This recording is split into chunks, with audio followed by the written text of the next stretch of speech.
Good evening, ladies and gentlemen. Welcome to World of Tanks Blitz official YouTube channel and, of course, our website. Here we go live. My name is Alexandra, and let's meet Tony.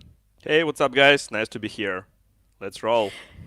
Yes, so we're starting our final stream of Blitz European Cup, and we are very excited about the upcoming results. Who will be the best of our Europe region? Who will take the prize pool? So very excited about the battles. We have prepared some product announcements, some game news for you, so stay tuned, and some interesting activities. So let's get it started. Tony? Yeah, let's show some video intro.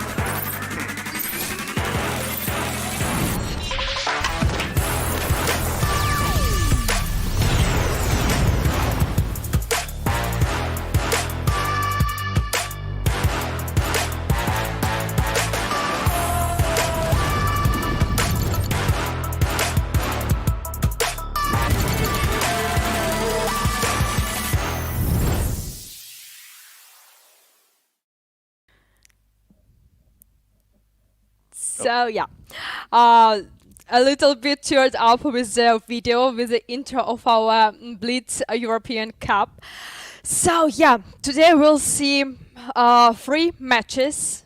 We have upper brackets, we have lower brackets, and we'll reveal our champion.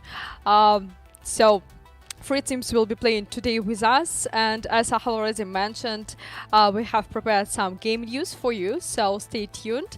And of course, you need to watch the stream on our official portal to receive some rewards. Tony will tell them about them a little bit later. And of course, we'll see the show match between 2 best platoon mates, 2 best players of our platoon tournament on Europe, so very excited about this. And of course we are all about games here, and today we have a special partner, our media partner, Pocket Gamer. Pocket Gamer is the world's leading site for gaming on the go, bringing you news, tips, guides and features about the top iOS, Android and Switch games. I'm sorry for reading, just a little bit nervous, so to make sure everything is okay and clear, I led myself to read a little bit. So yes, thank you, our honorable media partners. So Tony, let's switch to Blitz EU Cup finally. Yeah, sure. I think let's talk about rewards. We have kind of a lot of them, including rewards for participation, actually, which is our prize pool, which is $50,000. So the winner of today's live stream of today's tournament will get $25,000 per team, which is quite enough, I'd say. Yeah, very good. I wish I were in one of the teams, but I'm here hosting with you, so yeah, we have what we have. No problems. So, and as for our viewers, we also have some rewards for you. But remember that you need to watch our live stream on official website of your region, not on YouTube. And make sure to log in into your account, and as soon as you watch our stream for an hour and a half, you will get but 7 keys from Autumn containers, some days of premium account, certificate for camo, and free XP. So that's a bunch of nice rewards. But make sure that the tab you're watching our live stream on is always active. If you minimize it, the countdown won't continue. And one more little thing to consider is that the timer is not available. We just switched it off because it made things more complicated. So the timer is not working, but we still know that you're watching our live stream. So remember, hour and a half and rewards are yours. Or more. Yeah. Yeah, but of course we insist that you need to watch the stream till the end, because the grand final is the best moment of this stream. So stay with us, and we promise that everything will be very, very cool and interesting and capturing. So of course we won't be alone as usual. We have our special guest today. So let's invite and introduce our analytics. Analytics. Okay, so today we have 2 analytics as usual. So welcome, guys, Avery and Wildlands Helper. How are you Hello. guys? Good evening. I'm doing Hey. great, and you? Not bad, not bad. Avery, what about you? Same here. I'm very excited for today's matches, and I can't wait to see what's going on. So guys, maybe just a couple thoughts about yesterday match, about Loka. and how they turned out to be on the first place. That was very unfortunate. We saw a great display of matches, of course, from Raid and Loka, and also the other two teams. Unfortunately, someone had to go, though, and this ended up being Loka, so let's not be too sad and look forward to the other matches. I mean, Loka yesterday was just pretty unlucky on their part with one of the games. One of the players just crashed out for the very wrong timing, so they were very unfortunate. I mean, all four teams here in the E server, probably E server is the most competitive server we're going to be seeing in this game, and both Legion and Endgame stepped up a lot yesterday, and it's going to be an uncharted territory whether we're going to see some really exciting and really brilliant games from these two teams, and also Raid. Raid also will bring them their A game today, and it's going to be a very exciting affair we're going to watch, obviously. Yeah, For sure. we all remember the moment from 2018 with Raid and this grill. I wonder if we have such moment during this stream, during this cup. So we'll see. Well, not that I heard of, but we saw Feast with a boost on the rock field. Maybe Raid might do the same. We don't know. Yeah. We'll see. So, today is the second day of our Blitz EU Cup. Who will play in the upper brackets? We will see Endgame and Legion today play first. They won their matches yesterday, so they are looking forward to, of course, win again to move on to the grand finals. And whoever loses here isn't out yet, as they will be playing against Raid shortly after. Yeah, in the lower bracket. So, any pieces of advice you'd like to give to our teams today? Right. For Legion, I think yesterday's games were a lot more better than what we did in the Blitz Cup preliminaries. I like that you kind of consolidate much better than before, and I hope you can kind of keep on doing that and keep on getting more connected. And then game we can see some really good streamlining and there, and good focus, good map reading. Hopefully, you can maintain that. And Raid, this is the night you need your tactical shrewdness in this server. You can do it. You can do it really well. I have my trust on you.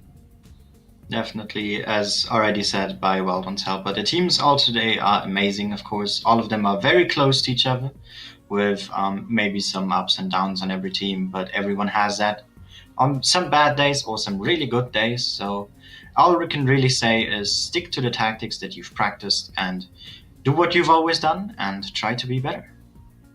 So, you've mentioned that our teams are more or less equal, right? Yes. I would say there are some subtle differences between these three teams. I mean, Legion being, they play quite spread out, but they could get a lot of information, and Endgame play somewhat more narrowly and more consolidated together, while Raid's being their tactical self. So these three teams, they have some subtle differences, some really unique stuff, and I hope we're going to see some exciting moments and brilliant stuff from these kind of uniqueness they have. Okay, let's speak about tournament. What format are we ready for today? We have prepared for today. So the first two matches will be played best of 7, right? Yes, the first two fixtures, the upper bracket finals as well as the lower bracket finals, will be played in the best of 7. That means whichever team wins the first 4 matches will win that fixture. And after that, the winner of the upper bracket final and the winner of the lower bracket final will face one another in the grand finals, which is a best of 9. That means whichever team wins the first 5 matches will win the entire tournament. Exactly. Okay. We'll see. So guys, how do you think this best of 7, best of 9, is it suitable for this kind of tournament? Is it enough, or should it be more or less? What do you think? What are your thoughts? I definitely think this is a good balance. Best of 3 is always a bit unfortunate for some teams, when you maybe have a bad start or something unfortunate happens, like what happened yesterday with Loka. But I think best of 5 on up is really where it starts to become also not just skill, but also a mental battle. You need to outsmart your opponents, you need to see through their strategy, or just come up with something completely different to what they expect. So it's going to be great. Yeah, I think it's a really good balance, best of 7 in the upper bracket and lower bracket finals, and grand finals being the best of 9. a lot to show in terms of skills, your teamwork, and also your mentality. So today we're going to see not only battles, tank battles, but mental games. So thank you guys. We'll see you very, very soon after the first match, and you'll help us to analyze the first match, our upper brackets. So thank you. Guys, see you soon. Thanks to be here. Yes. Okay, I'm waiting so we can get back to our respected analytics. And while we are still here, it's time to say thank you to our media sponsor, who is eSport Now, which is one of the leading websites about esports in Poland. Brand was launched in 2016 by Polish gaming agency Fantasy Expo, and in the past years the website has gained essential core readership among of Polish esports fans. So guys, don't forget to check it out. Yeah, Thank we you. have a lot of Polish gamers here in Blitz, and so I know that all of you ask us to add Polish tanks, so maybe one day we'll add some Polish tanks to World of Tanks Blitz, so stay tuned. And of course, we are going to have commentators here with us today. Hello. Evelyn, you Hello, should- Hello guys. guys, what's up? Thank you for having us. Yeah, good evening. Coming. So guys, what are your expectations, shortly? Because I believe you will have a lot of time to talk about it, but what's the most important? Well, these teams they're literally so close. It can be anyone's game. I think it's partly because it's our own server, so we've been like completely hyped for this. But it's also, we know these teams the best. We know how close they are. It can be anyone's game. It's impossible to call who's going to take this home right now. And that just makes it all the more exciting. I'm totally with it. I mean, there. I mean, don't get me wrong. It was great to be part of the Asia Blitz Cup and the CIS Blitz Cup. But this, realistically, is our home server. We know these teams. We've streamed them and followed them for a long time, and it's just so close to call. Literally, each one of these teams has the possibility to take it today.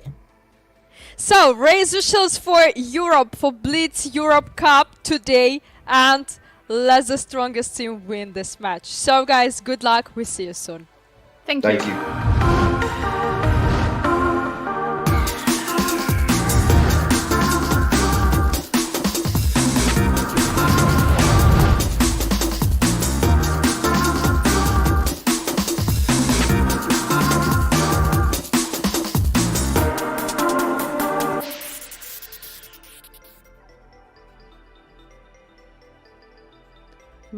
So, I mean, we're going to roll out onto Desert Sands first, which is a Legion pick, I believe.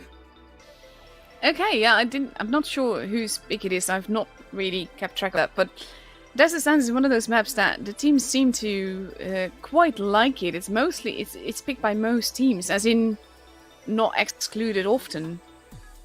And we see generally a lot of desert action, even though there's 2 bases in the city and all of that. And it makes for interesting gameplay, because you can either decide to hold the city or you can go desert. Absolutely. I mean, last weekend we saw the CIS Blitz Cup, and they took mouses into the desert. I don't think we'll be seeing that on EU, but it would be interesting. Definitely.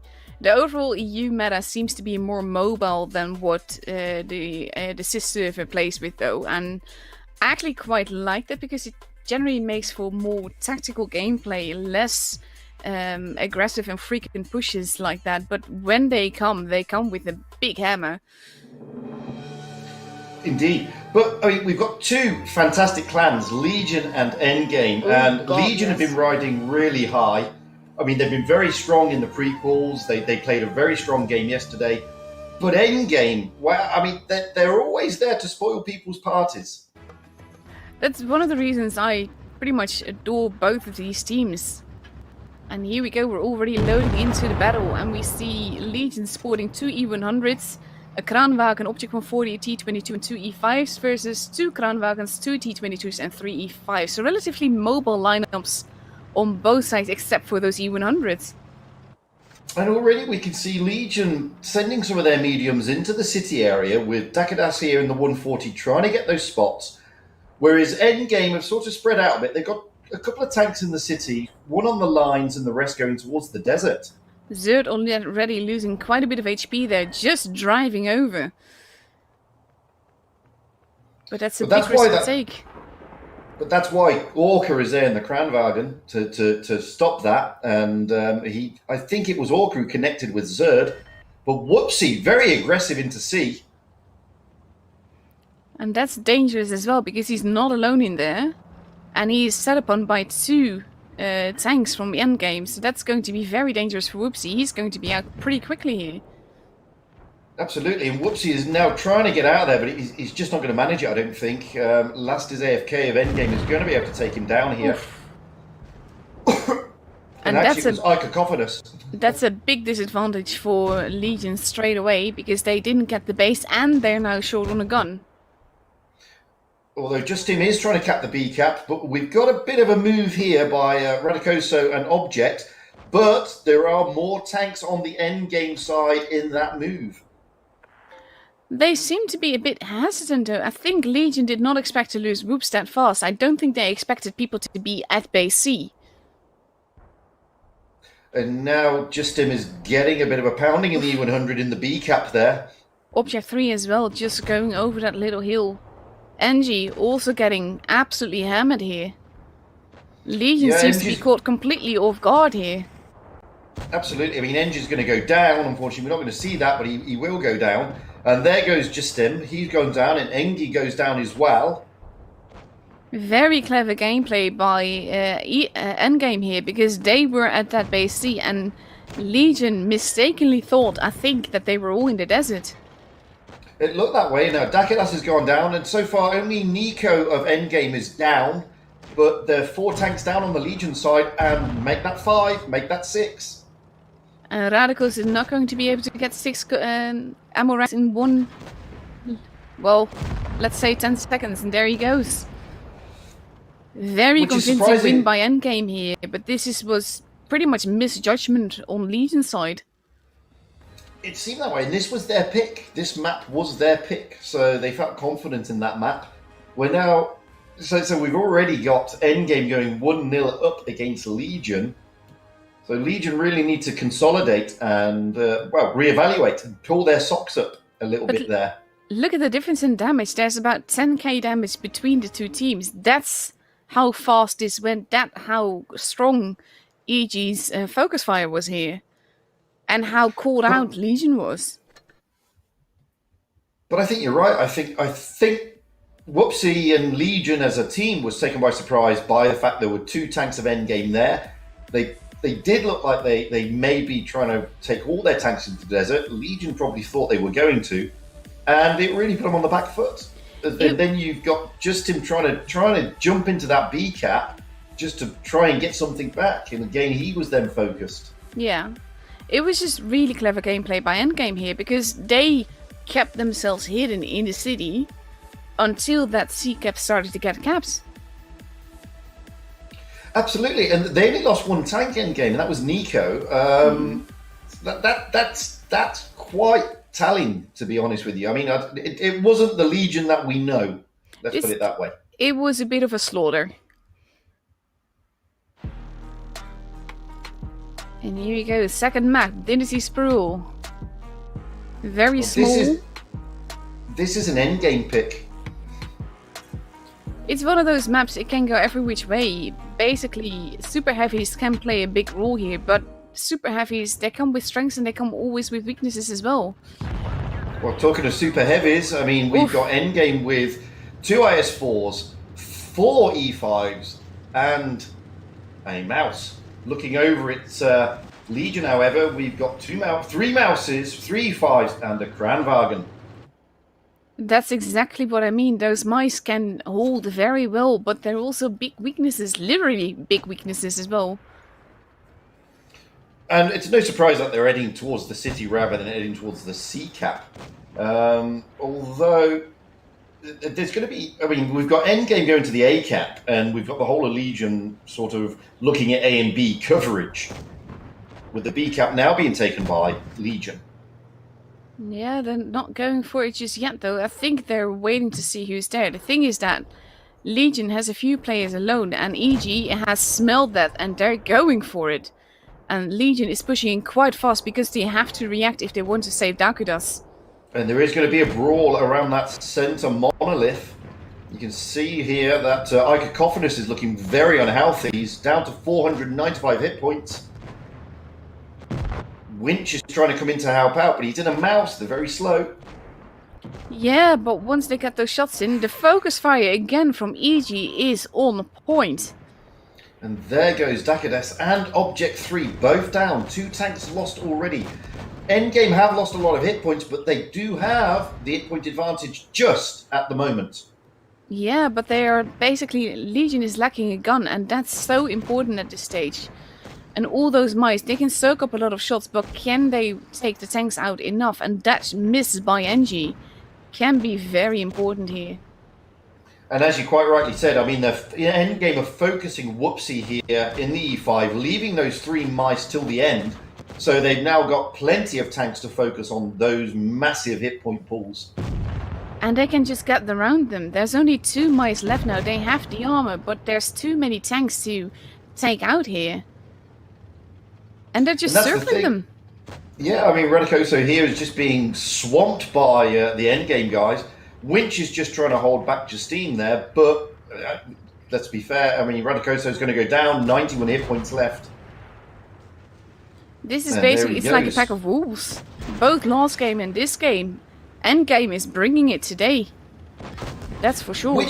But they've always had that ability. When they knock it up that notch, they can be very focused and very aggressive. And Legion have got to do something to stop this flood of loss. Yeah, basically, for want of a better word.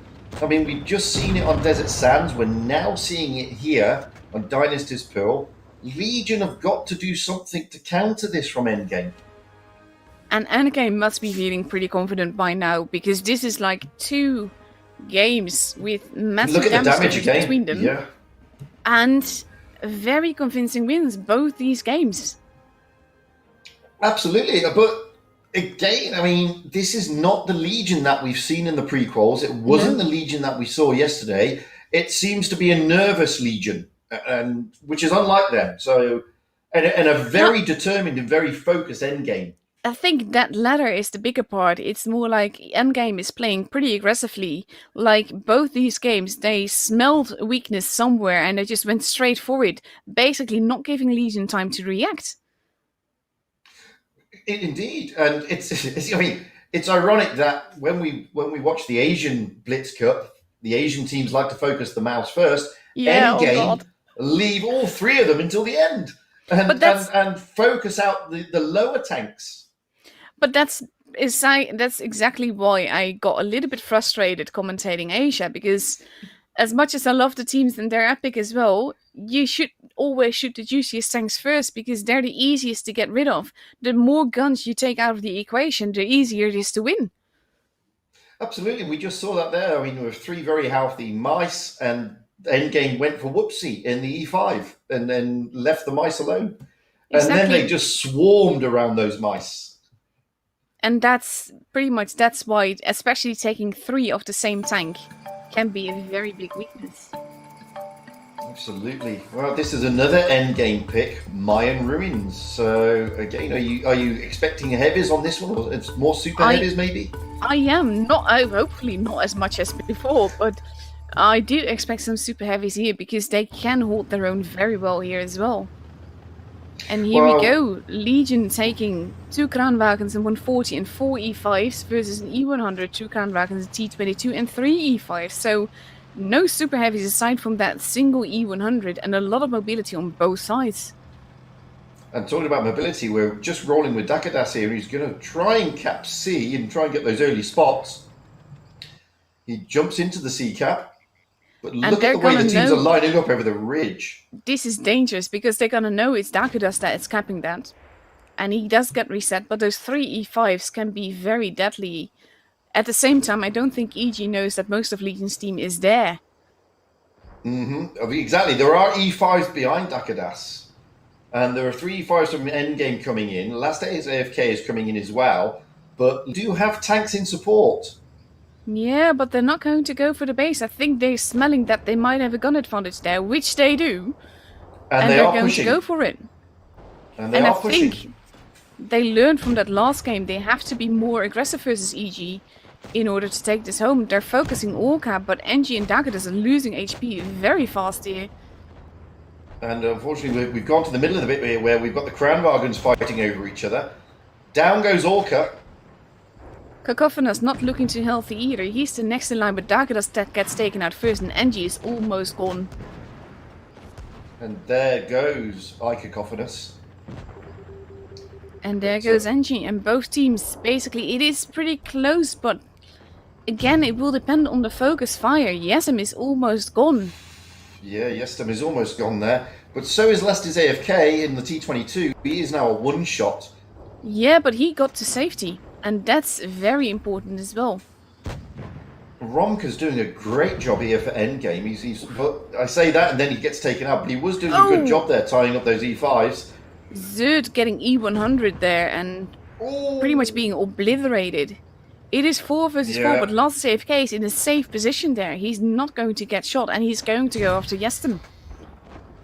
And unsurprisingly, I mean, Whoopsie here is trying to hold off 2 Kranvagans. Radicoso is trying to help, and so is Object 3 now coming in, trying to avoid that E100 of Carolade. Well, they kind of have to. If they get HE'd by that E100, it's game over for any tank that they hit. Nicolade is going to get behind Whoopsie and probably put an HE in. Whoopsie manages to straighten up a little bit. And luckily they get rid of Nicolade there. Yes, I'm taking a bit too much chance here. And now they have to deal with the E100. I think they need to ignore Last's AFK for now. Object 3 is going after him. But that's a risky move because you don't want Carolade to get Whoopsie here. But that was a good shot by Radicoso there into the cheeks of the E100. Can he get another one in? Oh, that was Whoopsie trying to get a shot in. That was a big roll in there.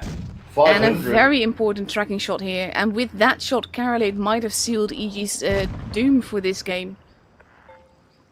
I mean, Whoopsie is a one-shot. He's just hanging on 116 hit points. But I think Legion may have this one with Radicoso and Object 3. Very healthy tanks. They should, especially since Last's AFK is being pincered here. He can't go either which way. He's going to get murdered either way. And Legion takes their first game on an EG map, that is. Absolutely, and that was a less nervous-looking Legion. They seemed to be nervous to begin with, but then decided, no, we're going to push on this. And again, it's not massive damage difference, 18,200 dished out by Legion compared to the 15,100 by Endgame, but it was close. more aggressive by Legion. I think that the damage difference being that small is partly because Legion was not careful and did just drive into the line of fire from that E100. Mm-hmm. But they are off the mark now, so it's 2-1. So Legion may be a bit happier and a bit settled now. They've taken a game away from Endgame. They weren't looking as nervous as we saw in the first 2 games. Endgame was still looking pretty strong there. The E100 at the end, slightly unlucky. Some great shots coming in from the Legion guys. I must admit, I mean, Whoopsie, Radicoso, they're doing some great stuff. Yeah, absolutely. But it's going to be very tense. I think the next 2 games might be a bit more aggressive than we're used to from both these teams, because they seem to be finding out that going in aggressively is basically catching the enemy off guard, and it's so far working for both teams. Well, yeah, I mean, we saw there, it looked like that Dakadas may have been in a bit of a tricky situation, all those E5s pushing in from Endgame, but hey, Legion were there too. And we're now going into Middleburg, again a map that can deal with super heavies. At the same time, it is a lot easier to have and keep the hill than it is to take it. So I kind of hope for more mobile lineups for this one. Well, this is a Legion map, and there we go. We have a Sheridan coming in. This is NG. We've got 2 T22s, 2 Kranvagans, and 2 E5s, plus the Sheridan for Legion. Looking over at Endgame, we have 2 T22s, 4 E5s, and an IS-4. So again, a lot of mobility, and whereas we have the Mets going steady on pretty much both sides, we saw some spots happening. We saw the first missile being fired, NG taking up that perfect missile spot. And we have the Mets going into town to cap the base. Yeah, he tried to land that missile onto Winch, but didn't quite connect. But he's in the perfect position, as you said, to get the spots as they come up the hill.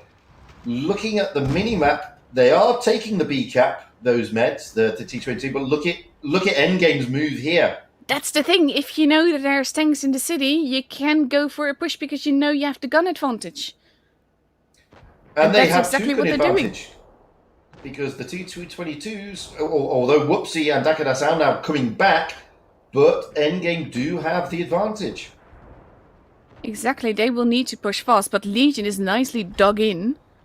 It can be a very costly push, and now Endgame is sort of called out in positioning.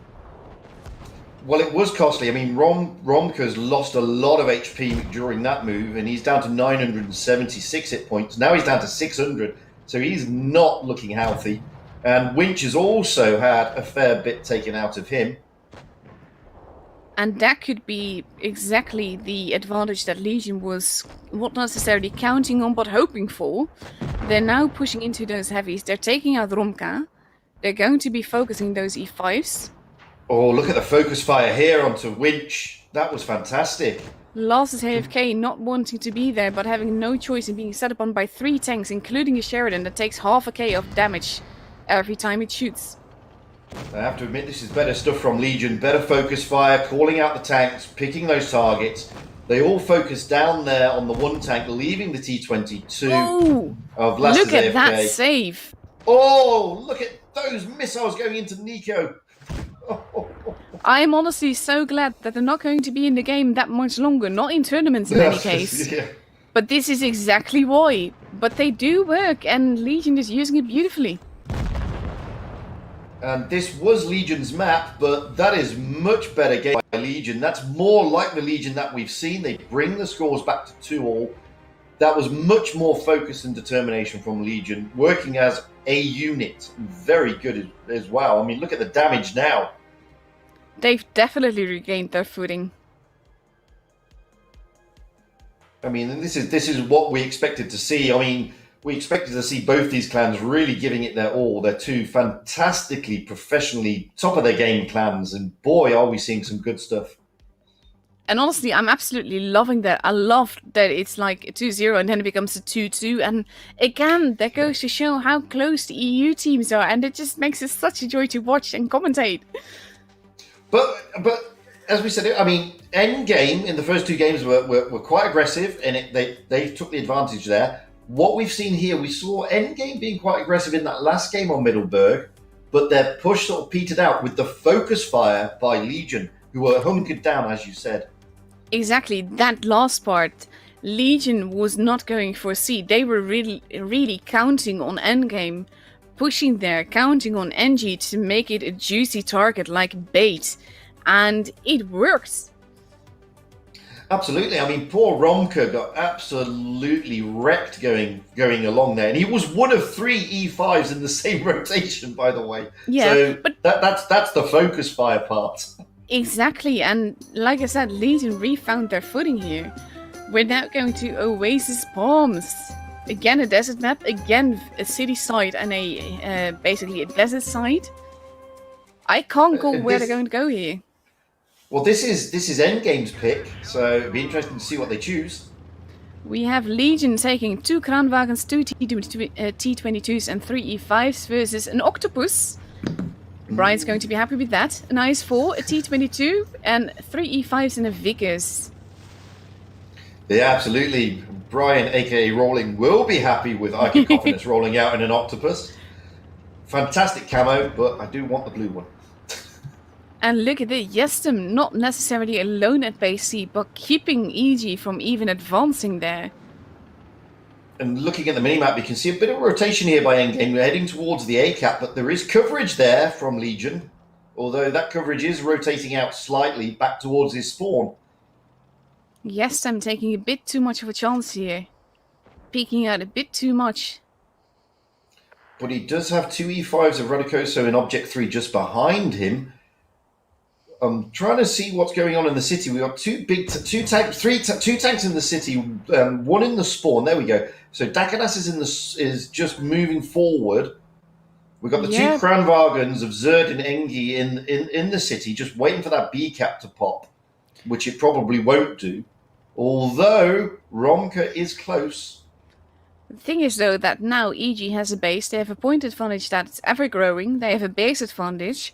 And with Orca and Nicolate, it's impossible for Legion to cap base C. Yeah, not only that, I mean, the way Endgame have spread their tanks out now, they've got, as you said, all those bases covered. And they've got good haul-down tanks in good haul-down positions. Exactly. So it will be up to Legion to make a push at some point, and they can't wait too long to actually make that push. Well, with the A-cap taken, we can see here Object 3 in the E5 has moved away from Justine, and maybe he's going to be pushed by Endgame because Orca, Nico, and Winch have stacked themselves up. But here comes a push from Legion. The thing is, though, that most of Legion has been spotted. They know that there's a tank alone. At the same time, Legion knows they have a massive gun advantage in the city, so they can just basically sacrifice Yestum to take out these tanks, as long as they do it fast and have the focus fire. But look at Yestum disappear. Yeah, I mean, he needs to take some of the some HP from those tanks, but I mean, Carolader's in trouble here. He's going to go down. But Yestum is And he almost does. down. Object 3 is not looking too healthy. Legion did not take enough of an advantage here with this push, I believe. Well, looks that way. I mean, they're trying to swamp around Icocophonus in the 215B Octopus. They're finally going to take him down. There he goes. Yeah, but at the same time, Angie is almost gone as well. Absolutely. And as you can see here, Romka, Orca, and last is AFK with Nico focusing heavily Engie there. You have Winch moving around the back, which is a very good move, because he's going after the low HP target from Legion. Then Object 3's got to be very careful. He's only on 43 hit points, which is exactly what they were aiming for there. It's all about the focus fire here and how long they can survive, but that's not going to be all that long. Radical's being taken out. This push, it started off so well by Legion, but it could have been a big mistake here. There could have been. I mean, they're all trying to focus down on Nico now. Romka and Winch is coming in to help out from the flanks. Romka's going to have 3 damage into the back of both Whoopsie and Zerd. He's going for Whoopsie. And then it will only be Zerd, and Zerd is a Kranwagen. He does not have the DPM to win this. And he's also on his long reload now. And pretty much Legion, the push was really well, but they didn't take enough advantage of it. They didn't push hard enough to take EG out, and EG was allowed the time to regroup. But well, EG also had their tanks in good positions there. Apart from okay, they had one E5 that was surrounded and taken out early on, but they had the 215B and they had the IS4 and other tanks in the city covering that area. So at the end of the day, it was a good push by Legion, but there were tanks with guns waiting for them, trained on that flank. Yeah, and you saw as Legion pushed, EG pulled back. So they made it harder for Legion to actually go there. But then Legion got sort of like hung up on specifically on tanks, which I understand because you want to take those tanks out too far as first. But it kind of cost them too much time to do that. Well, that was the thing, because as soon as when the 215B moved backwards, they were able to get shots into the likes of Object 3 and really whittle him down. Whilst at the same time, on the C-Cap, you've got endgame tanks pushing on the poor old E5 of Justine there, and wow, I mean, you're losing tanks quickly without being able to fight back, so to speak. Exactly. And now with the best of 7, EG's up for a match point. If they win the next game, they're through to the grand finals. Well, the next game should be on Rockfield, and it is a Legion pick, I believe. Yeah, but that's, with the teams being this close, I mean, you get to pick the map, but you don't get to pick your spawn. And that can be very important as well. That is true. And again, I mean, we saw an aggressive Legion there, but we saw Endgame really sort of baiting them in on that push. So we may see some more of that now. And I already saw a Sheridan in the lineup there. Yeah. And looking at that, well, firstly, we'll go through Endgame. We've got 2 IS4s, a Kranwagen, a Sheridan, and 3 E5s.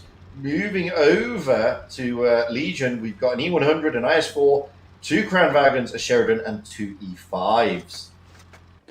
So assuming those missiles can hit their marks, it can be everyone's game. Legion does not seem to be going for the bases. They're pretty much going for sort of more defensive positions.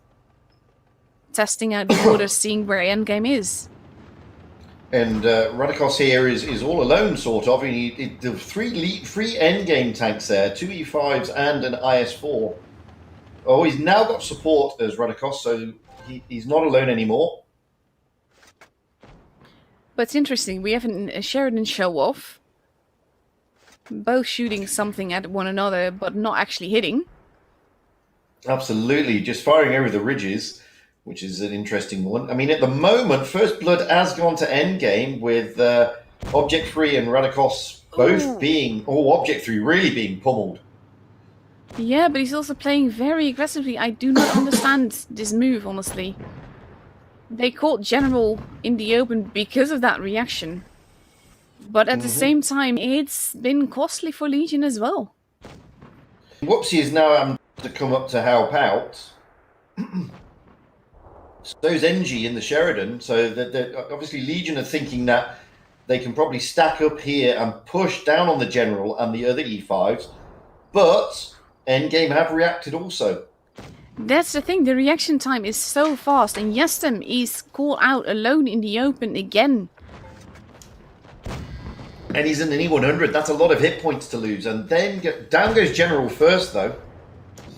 Yeah, but Legion will have to, with Yestem now gone, they will have to move fast and they will have to focus fire hard to take this home and to not have Endgame go through straight away. At the moment, Endgame do have the advantage with the hit points. Object 3 is looking really, really in trouble. He needs to sort of try and protect his hit points now. We have the Kranwagen reloading here. The Sheridan has reloaded but is being blocked by his teammate actually. Whoopsie, not looking too healthy here. He does take out Carolade. But yeah, then he does take an important kill. But yeah. then he gets taken out. But General's gone down, Carolade's gone down, Cacophonus is down.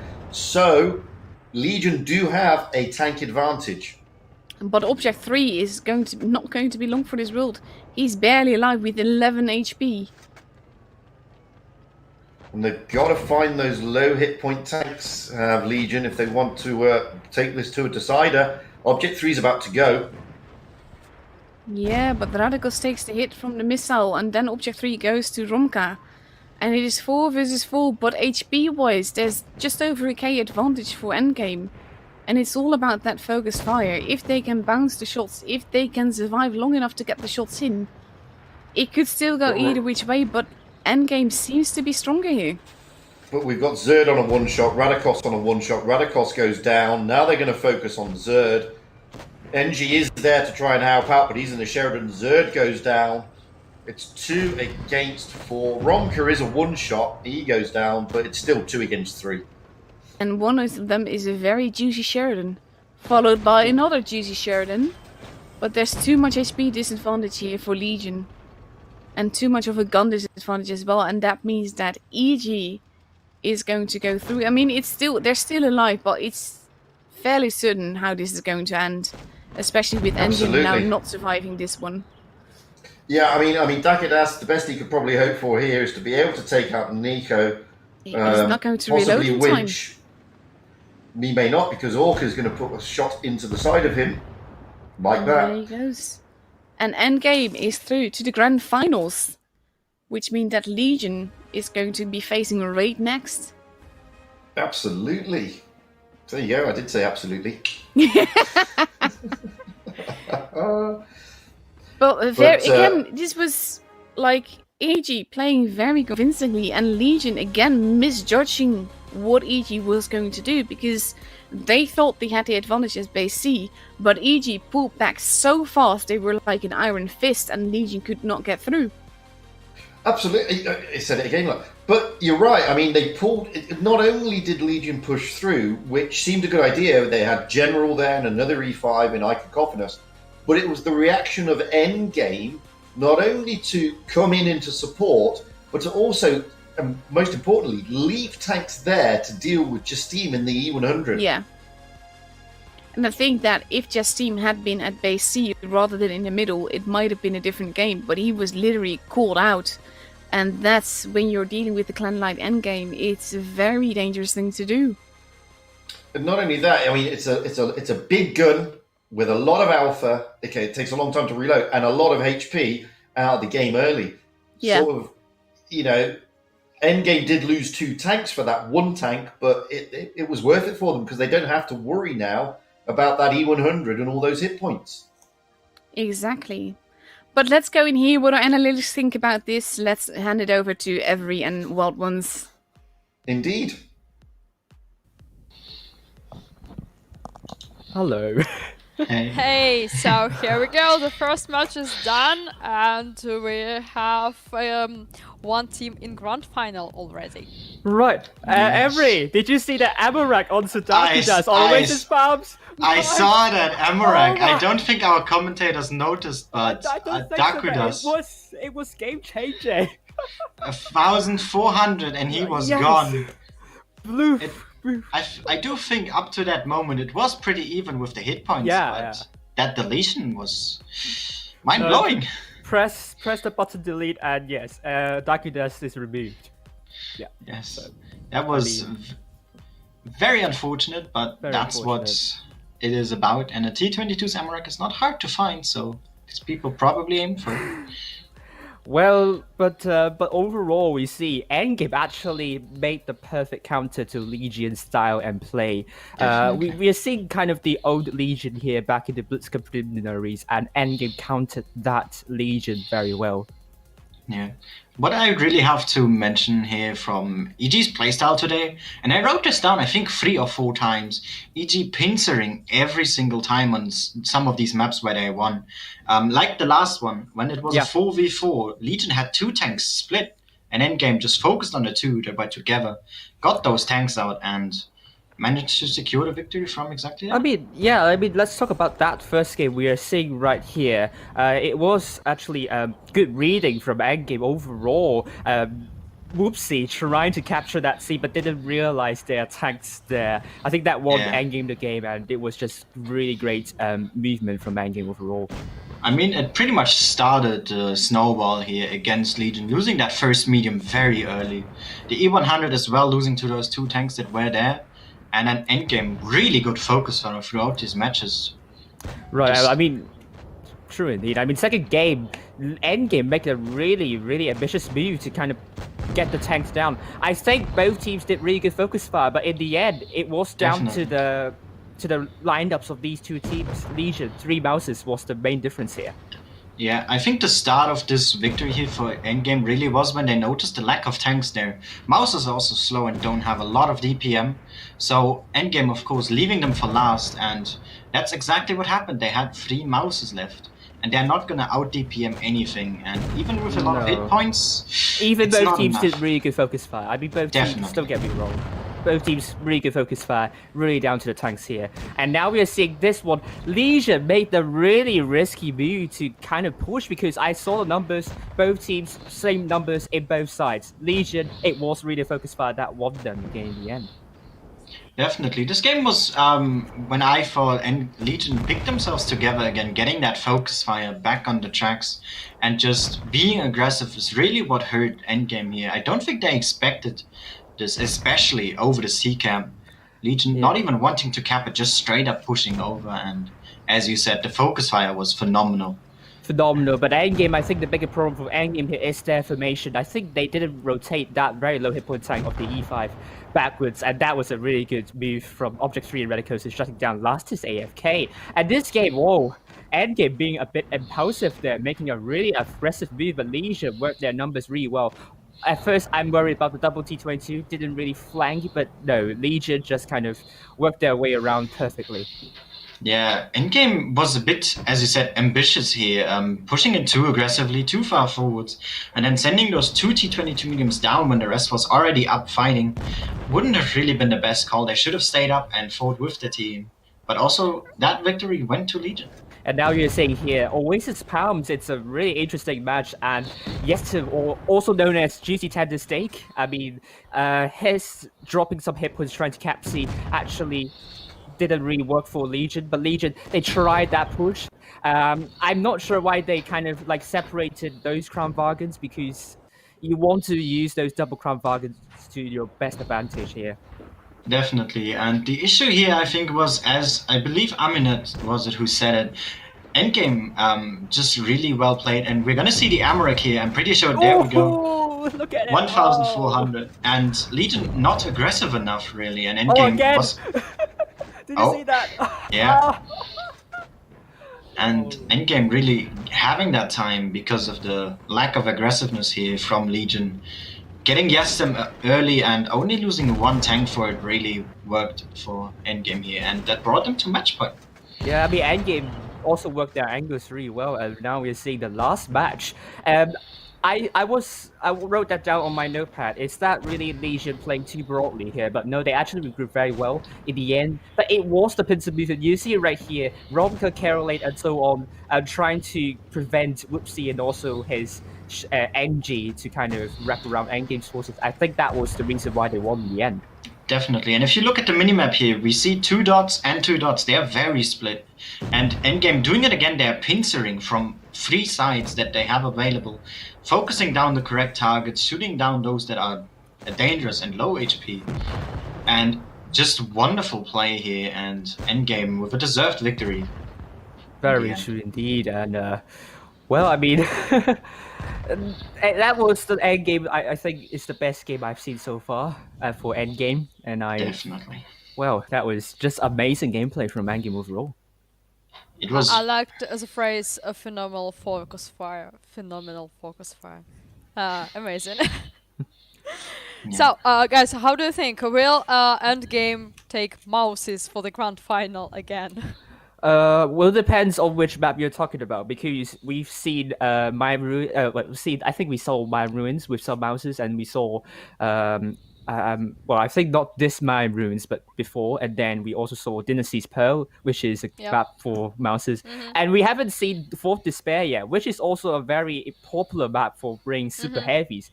Maybe if they pick Fourth Despair in the grand finals, we will see Mouses again. Definitely. So it's very interesting. Legion is not left our tournament yet, so they still have the chance to meet endgame one more time in the grand final. So maybe you can give some advice, some notes for the game, both for it and both for grand final, in case we have such meeting. Oh, Avery, would you like to go first with endgame? I mean, endgame has pretty much played this the best they have so far in this season. Really strong picking apart the enemy lineups, and I think they should just keep doing it. Of course, paying attention to the enemy lineup and what they want to do, or what they are just trying to do, is really going to be important. And if they can keep this up with the high that they are probably in right now, really can work out well for them. But what do you think Legion should do, Jay? Legion, I'm a bit worried about them right now, because endgame showed perfectly how you can counter Legion's strat.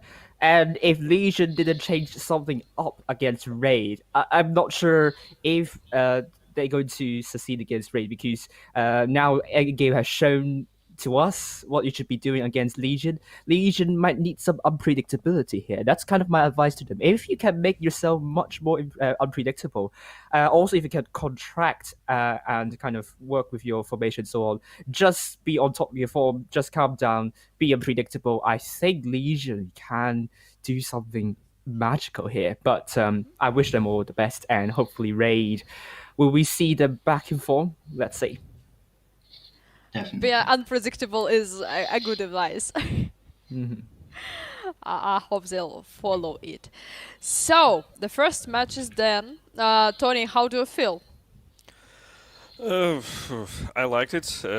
I loved the comeback, because I don't like where it's 4-0 or something. I think nobody likes that. So yeah, it's always good to have comeback, and all other stuff was covered fully by our analytics, so I barely have something to add.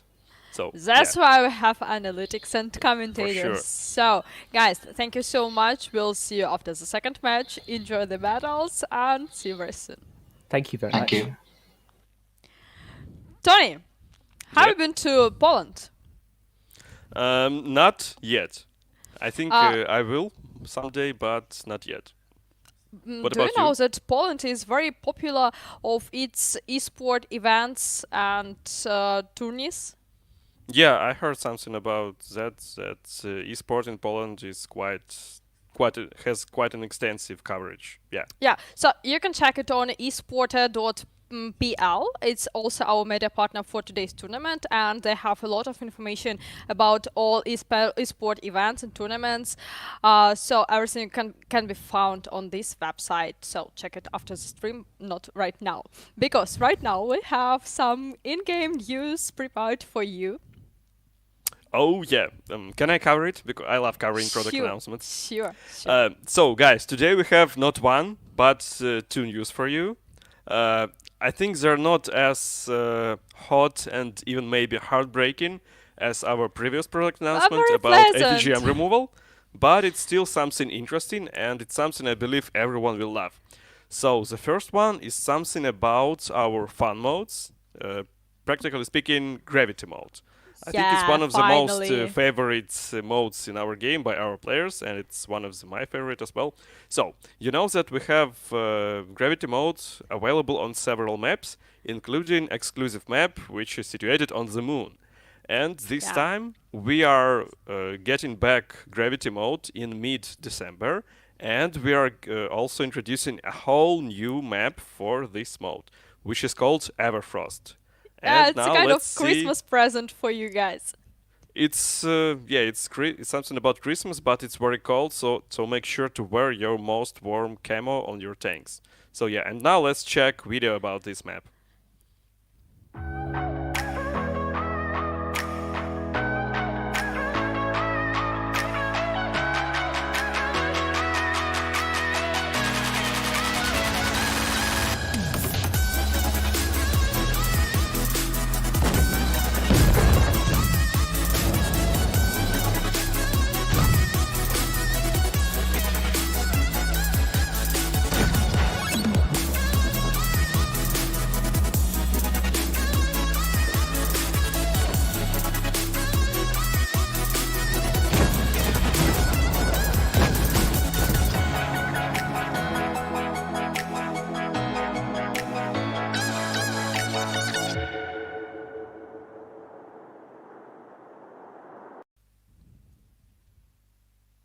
Oof.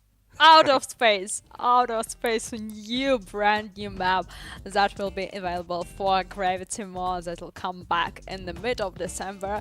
We'll keep you posted with a certain date, so there'll be two launches of gravity mode in December, so stay tuned. We'll of course keep you posted. And what's more about gravity, we have added some nice avatars, right? Yeah, if I'm not mistaken, there are 10 grades of these avatars, so the more you play, the better avatar, the more good-looking avatar you receive. So Yeah, so keep as playing. usual, you can receive this avatar for victories in this game mode. So play and receive nice avatar in style and go to the battles. So let us know what you think about the new map Everfrost, for especially created by our level designers, and I think we can say hello to Michael. And his team. Yeah, and his team, of course. So you did, as usual, great job. We're waiting for more maps, and I hope that in 2021 there'll be a good variety of maps for all of us, because we know that everyone loves maps. So yes, are we ready to go to the next product announcement? Yeah, sure. I think I can give a very short intro, then we can watch the video and then discuss what we have seen, because it will have more logic. So now we are going to essential of the game. It's tanks, obviously. So very soon we are going to introduce two more tanks.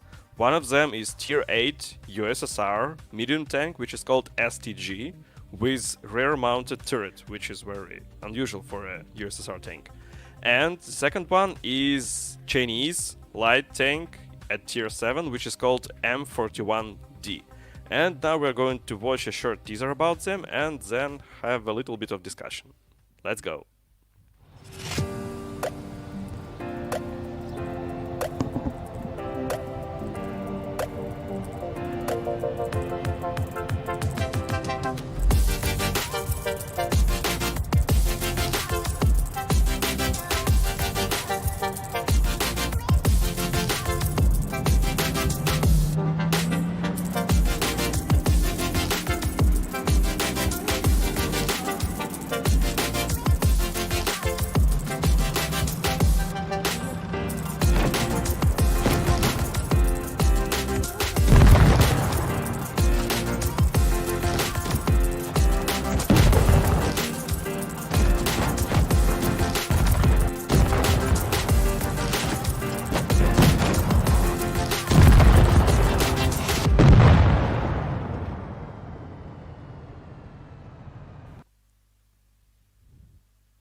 Okay, I need both of them. Okay, I've already tried a Soviet one in random battles. I'm not quite sure that it's my tank, but anyway, it's very interesting. And the turret, as I have already mentioned, it's very unusual for our Soviet tanks, so we'll see. Yeah, actually, that's the main point about the tank. It somehow resembles Chinese tanks in terms Yeah. of high damage per shot and very fast aiming time. Plus, it has decent armor, at least frontal armor, but there are some drawbacks. For example, it has very low amount of gun depression angles, almost as every rear turret-based tank has. So, yeah, it's kind of obvious. And the mobility is, let's say, average.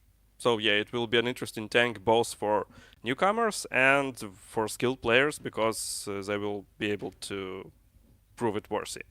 And as for Chinese tank, I'm very hyped about its release because we don't have a lot of light tanks of China in Blitz, if I'm not mistaken. And this one, You're not quite, mistaken. yeah, it quite resembles USA Walker Bulldog, but it has bigger damage per shot and slightly better mobility. But as for drawbacks, it has slower aiming time and obviously less rate of fire, less DPM. So yeah, it's kind of balanced in terms of gun handling and damage per shot. Anyway, hyped to see both of them. The most important question, when are we going to have these tanks? Is it safe to say update 7.5? So they will be released in update 7.5 or they will be tested? It's question to you. You're from community team. Okay, so of course we'll post or every certain date of the tank's release on our social pages, on Discord, in the game client, in the news section. So stay tuned, follow the news, and you'll know everything. You'll be the first one. So yeah, 2 brand new tanks, premium, right? Correct. Yeah, 2 brand new premium tanks will be released very, very soon. So 7.5 update will not be big in terms of in-game changes, but very rich meaning content. So New Year event, gravity mode, skirmish is in this version. So New Year will be full of interesting stuff. Auction, how to say it in English? Correct? Auction, is yeah. correct. So as well, we have prepared a lot of cool stuff for you. So yeah, we are very hyped about New Year. I hope you too. And Tony, how do you think about some activities for our analytics? You mean some fun activities, right? Yes. Okay, let's get them back to the live stream and offer them to have some fun. Hello again, guys! So, we have prepared something interesting, I hope interesting for you. So, we have 2 replays, this is first of them. Your task is to watch it till the end and guess what the results will be.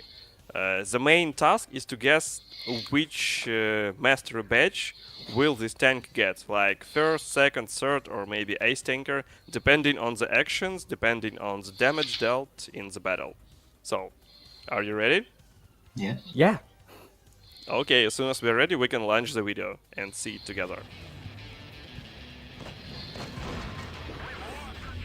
You can comment on it, it's okay. Wow. Not the fully not the fully commentary, just share your ideas. That was an interesting rotation. Oh, that good shot. Another shot. Yes. Hey, we hate Sheridans. Kill it. Kill that. Oh, yes. that's a 1v5 now. Yeah. More kills, isn't it? Yeah. 1v3. 1v3. Oh! What a bounce on the gunman pad. Yeah, destroyed. You are getting best start. So. Oh, What's that? What's that in English? You see a chat? He's gonna get the high ground here. Yeah. But wow, two very low hit point tags. I mean. Oh yes. That emerald is a 2-shot. Yeah. Nice traction. Nice one. Oh god. Oh. Oh no! Come on! Oh, he's come a on. 2-shot now. Go for it! He has to clear one of them. Yeah, just go for it. Time. Look at the time. 1 minute 30 Oh, God. seconds. Time. Time is running out. Oh man. Oh, Yes. good kill. Nice. And now he can just push in if he wants to, because he can take 1 shot of damage. I think the chat is cheering him off because this is a really tense event. We don't know what's going to happen. And it's a 1v5. That is. Yeah. Wow. Good game. Pretty good. That was well played. So, what's your guess? Which master badge did he receive for this one? What do you want to start, Jack? Oh my god. I mean, so many bounces and he low hit targets. I mean, I would jinx that player to get a mastery badge. Okay, master badge from Wildland's Helper. Yeah. Avery, what about you?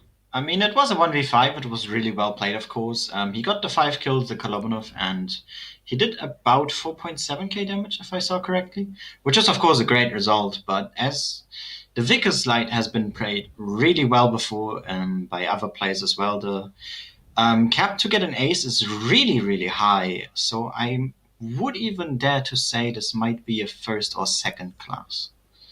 You have to stick to one. Yeah, I know. Which one? Let's say a first class. Okay, so first from Avery and ace tanker from Wildland's Helper. Am I correct?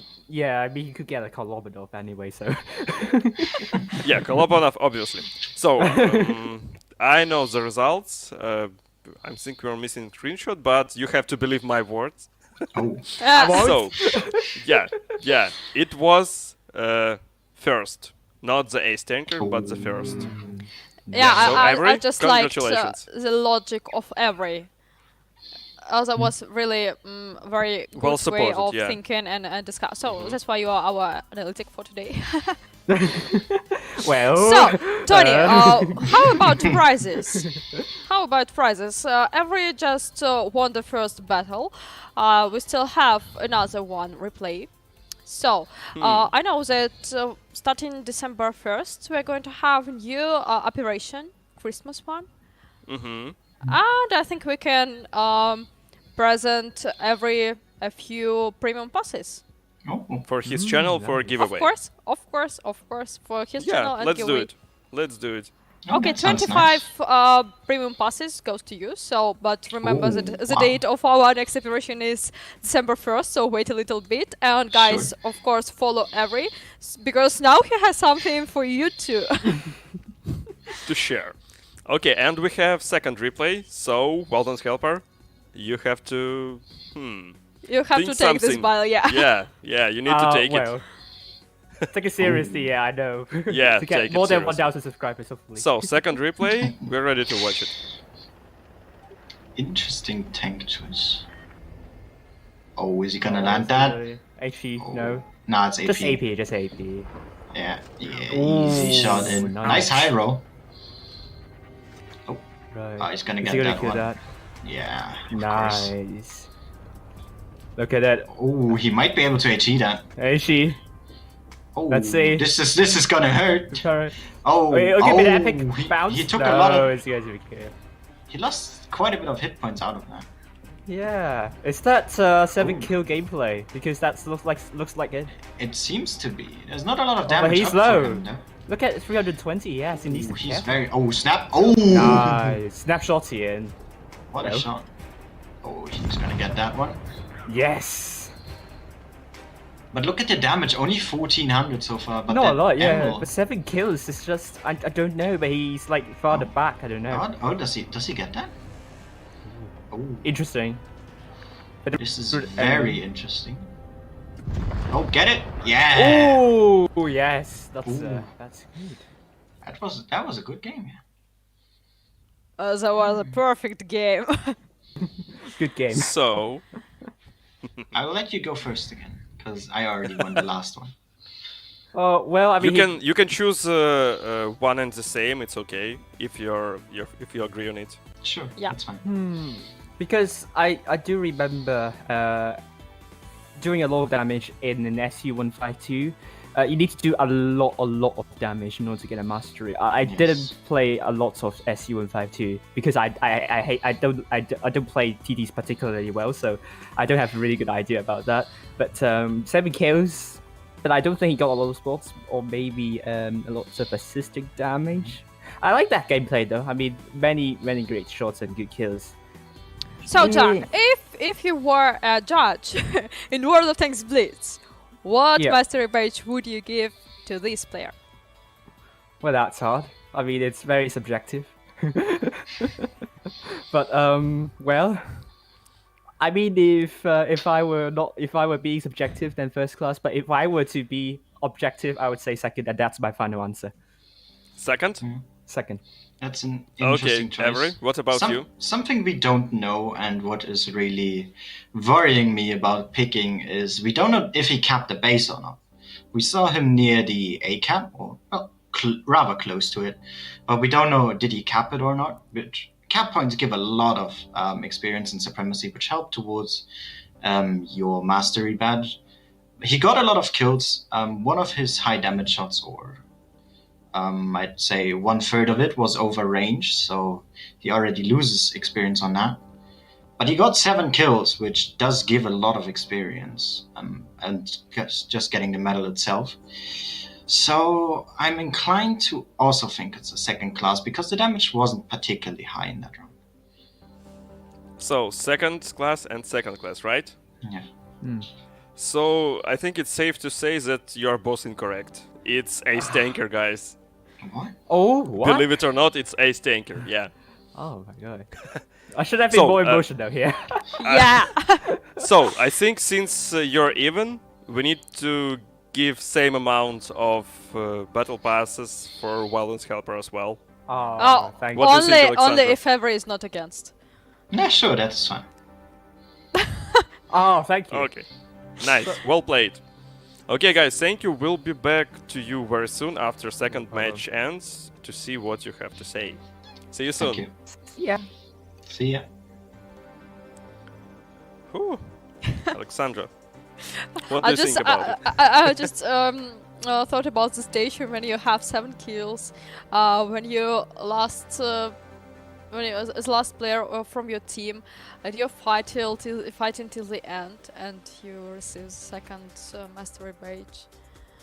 I would be very disappointed. So Ace Tanker was very deserved in this battle. Yeah, so since we didn't want to disappoint our player, we gave him Ace Tanker. And once more, guys, one more thing. If you don't want to be disappointed and to find out some cool stuff, don't forget to check it out. Website of our today's media partner, which is Sector.sk. Sector is the largest video game website in Slovakia, covering video game news and reviews for more than 20 years, guys. Check it out. Thank you for supporting us. 20 years is Yeah, that's very, a lot. very solid age, I would say. Correctly. Slovakia. I want to go to Slovakia. I just want to finish this lockdown due to Corona and to go somewhere. I miss these trips very much, and I miss Twister like offline event.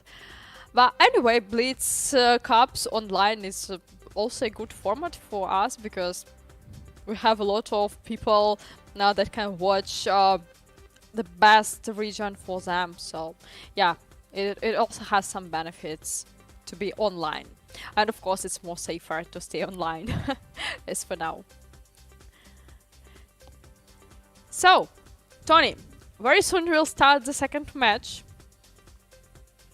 Yeah, Go correct, sir. I was just checking my connection. It seems like something went wrong, but should be okay now. Everything is okay, you're with us. So, Yep. yeah, should be all good. So, I think we're ready to start second match. Am I correct? Very correct. I know that teams are getting ready.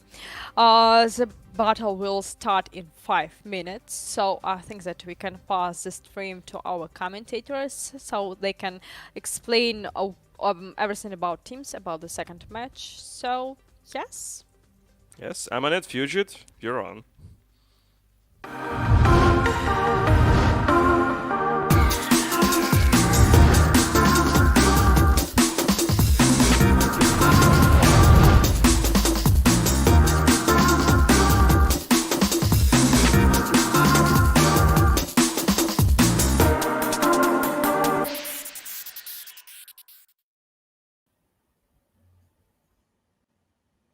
Hello Welcome back. again. Well, before we go into the next game, which is Raid against Legion, massive kudos and fantastic eyesight by the analytics there. We completely missed Takadas's ammo rack. So I didn't see it. So congratulations on those two for picking that up. That's exactly why we have them. Absolutely. Said it again. So what are we looking for in this game? I mean, we saw Raid yesterday. They weren't firing on all full cylinders, and they're up against Legion, who have just come off the back of a defeat. It can go every which way this. I mean, yesterday Raid did not start out the strongest, but they later came back and had some brilliant gameplay versus Loka. And even though Loka had that technical issue with one of their players dropping out, they very deservedly won. So it can go every which way. If you look at the teams, it's like if Raid brings their A game, if they've regrouped enough from that first match and the matches later on, and like I said, they're bringing their A game, anything can happen, and Legion has to repack themselves mentally to come from the loss against EG in order to potentially win against Raid. So it's not going to be easy for either team here. Totally, and okay, so Legion are coming off the back. They have played a competitive game today, so they got that sort of settling in. They got it out the way, but they're still coming on the back of a defeat against Endgame. Not an easy defeat for them either. I mean, it wasn't exactly one. It wasn't one-sided, but 4-2. It was a very convincing win. Correct. So Legion have got to pull their socks up, dust themselves down. Sometimes people may think that, maybe they lost to get into this game, to maybe an easier run in. But I don't believe that. I mean, I believe that basically Legion would have gone out there to beat Endgame, to get straight through, to give them some breathing space. So I don't think that is ever going to be brought into play. You don't take that kind of risk when there's this much money on the line. I mean, it is still... Indeed. I mean, if you're through to the grand finals, you have to play one match less and you're one step closer to that prize pool. So I don't think any of the teams would do that. No, I couldn't agree more. But they may have a tough game now. I mean, Raid have had some time to cool down. They've had some time to reflect on the mistakes they made yesterday in their opening rounds. Okay, they played well against Loka, but they did have one game that maybe they got a bit lucky with poor old No Party Without Me going kind of AFK. But they were still they were still opposing towards the end. I mean, they were still very dominant. They did smash it. I mean, as much as I love Loka and as much as I wish that there hadn't been any technical glitch so that it would have been a fair playground, Raid very convincingly took those other games home. Mm-hmm. So it's not like... Sorry. Go on. No, over to you, please. It is a best of 7 now instead of best of 5, so there is another victory to be had before you have a result. And that can also make the difference. Jack is the one to point that out often. It's also a mental game of holding on, a mental game of keeping your focus that long. it can be difficult. But at the same time, this is Raid's first match today. Mhm. And Legion just came off one that they didn't win. True, but as I said, I mean, Legion have already broken themselves in today. Realistically, they've already got into the competitive frame of mind. They'll be a bit disappointed that they lost at endgame. That may give them that extra boost to be more focused and more determined. Raid are coming in cold. They've probably no doubt been playing in training rooms or getting to grips with the gameplay at the moment, but not competitively. So it is a different mindset. They will have definitely been watching these games because you have enough time between the games to get away with watching it and training and getting ready. You can see what the other team is doing. You can basically gauge what they've been through and where their weaknesses were. So I think that makes it all the more important for Legion to bring a different game now than they did against EG. But the other thing we can't discount is that obviously Raid will be feeling high after losing their first round yesterday and winning against Loka. So they've still got that chance to get to that final today, and they know that. And this is both last chance saloon for both teams to get through to that final today. And we're starting off with Raid taking 3 IS4s, a Kranwagen, 2 Mice and a VK versus 2 Kranwagens, 4 E5s and a 113. So that's a lot more mobility and DPM on Legion's side, but also a lot more juicier tanks. And we're here on Fort Despair, which, as Wild Ones Alpha said, is an interesting map. We would see a mouse, and we are seeing a mouse here.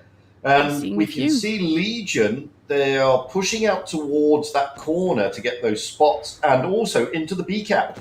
This is very interesting gameplay by Legion, because if you can manage to take base B this early, if you manage to take it and hold it, those mice are playing a much less important role now. Because the role of the mouse on this map is generally to hold that base B. And Legion have played some really good positions here. They've got the IS-4s pushing on them over in the corner there, but they've got good hold-down tanks. The IS-4s are trying to focus the 113, however, of Justine, but down goes one of the Raid guys.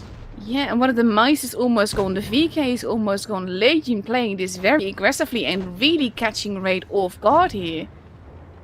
Playmaker also gone. There goes Drizzle. And that's a 2-gun now, disadvantage for Raid. Look at Object 3 here, trying to rotate around Raid OG and really giving him a hard time, protecting himself from Blaster. I mean, that's really good gameplay. And he's got Dakadas in support, and now in comes Whoopsie. Wow, great move. Overall, HP-wise, there's like a 5k difference between them. That's going to be very hard to pull back from, notwithstanding that gun disadvantage here. I mean, it's 2 versus 6 now, even if there's a few targets that are relatively low on HP. And we've got Object 3 here in NG just keeping Toby occupied by the rest of Legion take out the Kranwagen of Money Dude. Exactly, and I find this is interesting because Legion is not even like going all out on the Money Dude. They know they've won this. So they don't really care that half of the team is focusing the mouse a bit early. Toby saluting Legion here as they take on the first game. Absolutely, Toby knowing that, raising his gun in the air to salute, and Legion do take the first game. Fantastic stuff from Legion, you know, really good gameplay, shooting into that B cap and then taking up some really good positions. 11k damage difference between the teams here. I don't look at the individual players because in a tournament match, the damage you do personally is not half as interesting as the team damage you do as a team. Although, of course, there will always be like man of the matches and stuff. But that's a very big difference between the two teams. I couldn't agree more. I mean, 11,000 damage dished out is a massive amount of difference. But you saw that in the gameplay. I mean, as you said, I mean, they took the B cap, which renders the mice almost obsolete now in that area. They then retreated back to those hold-down positions, waited for the right moment, and then if you watch Legion, they just push right through. And it's really fantastic to watch. You saw that, right? They were going with those mice and the VK. They were going towards the B cap. When that was rendered useless, they were pushing more towards the corner. But that only allowed Legion to wrap more around them and get them into the pincer movement, rendering all that massive armor relatively useless. It was very clever gameplay. That aggressive push on B was just perfect. Also, you can't discount the fact that Legion had faster tanks. I mean, the mouse and everything, and the IS4s, they've got the armor, but they don't have that mobility. And Legion had wrapped up 3 IS4s in the corner of the map with their WZ113 and their 2 E5s, allowing the rest of the Legion team to push through B and just basically flank everybody. It was fantastic to watch. Absolutely loved Very that. clever. That was Legion. That was Legion. Yeah, very true, very true. Ooh, and now we're going to one of my favorite maps, Canal. It is a difficult tournament map though, because if you have the North Pole, you can generally lock down A, B, and C all together. And I'm very curious to see who is going to get the North Spawn here. And Well, I that know would that be Raid Legion. have the South.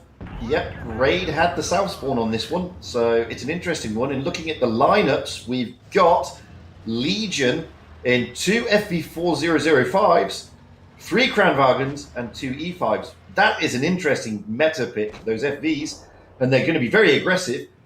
Trying to get over quickly to Raid. We got the AMX50, 2 Batchats, 2 E5s, a Vickers Light, and a VK90, but this is going to be fast-paced.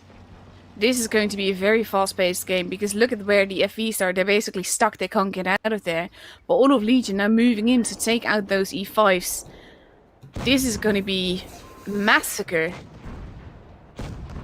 I just can't see what I'm seeing. I can't believe what I'm seeing here. Those Kranwagens just barreling through onto Playmaker. Massive focus on him. Bless him. He's not going to be long. They're even ignoring Drizzle. But Object 3 is almost gone already, and that Batchat is almost reloaded. The Vickers is ready to take the shots. The FVs, they are actually reloading. They're going to be both gone very quickly, and it's all about, will he get that last shot in? He does do that. But Legion lost 2 guns here already, and there's a lot of low HP targets. But Legion they're not being taken three. out. Sorry. Yeah, Whoops has gone down as well in the middle of all that. Only Playmaker's gone down. Admittedly, Toby and Drizzle are on very, very low hit points.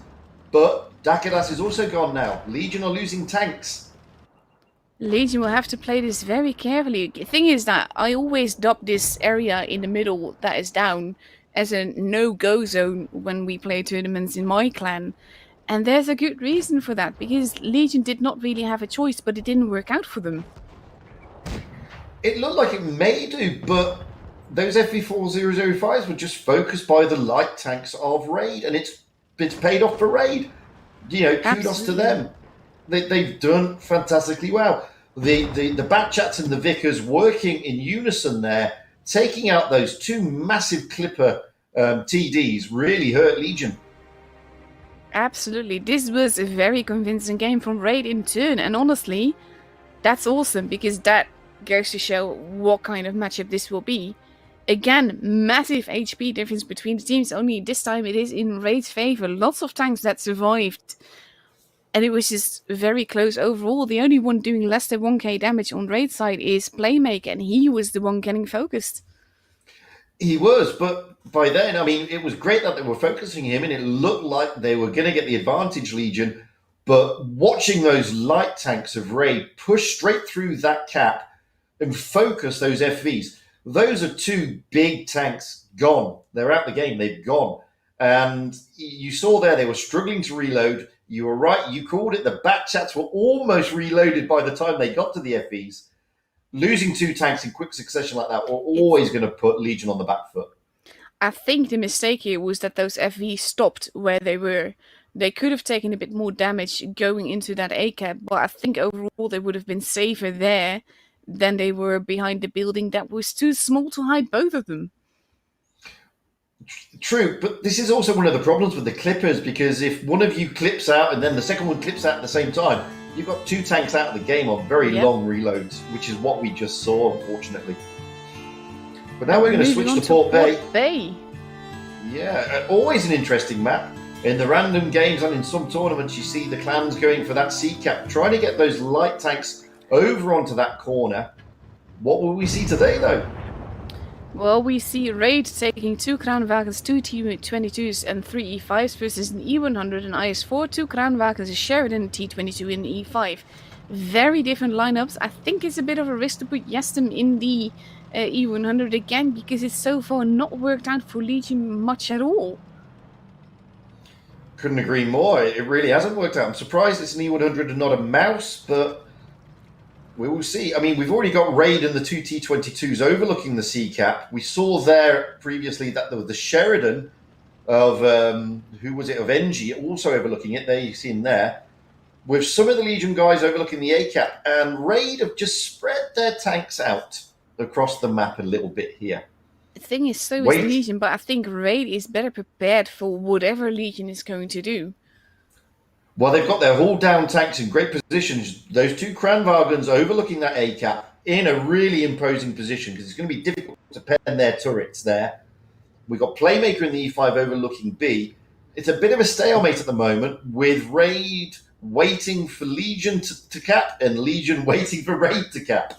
Exactly, they're both testing the waters just to wait and see what the other is doing, but neither team is actually making a move. This is gameplay I expect on Castilla. Indeed, but you can see that now it's getting to that point where both teams really want to win, and they're waiting for who's going to blink first. And that's what we're waiting for. Which team will blink first? The T22 over there of Toby, I believe, is being spotted up. But that's the only tank so far that's been spotted. Now they're spotting each other a little bit. Whoopsie is wanting to know whether or not he can safely cap that base A, but with Blaster being spotted, I think they know that that's not going to be the case. I think Whoopsie now knows that both Kranwagens are there, which is why he's not even tempted to go there. He tried to put a shot into Blaster. Oh, Toby getting hit by a missile there. Yeah, NG pushed in, but he saw Toby, he's pushed up to that ridge. Good positioning. But this is very careful gameplay by both teams, neither of them wanting to take the risk here.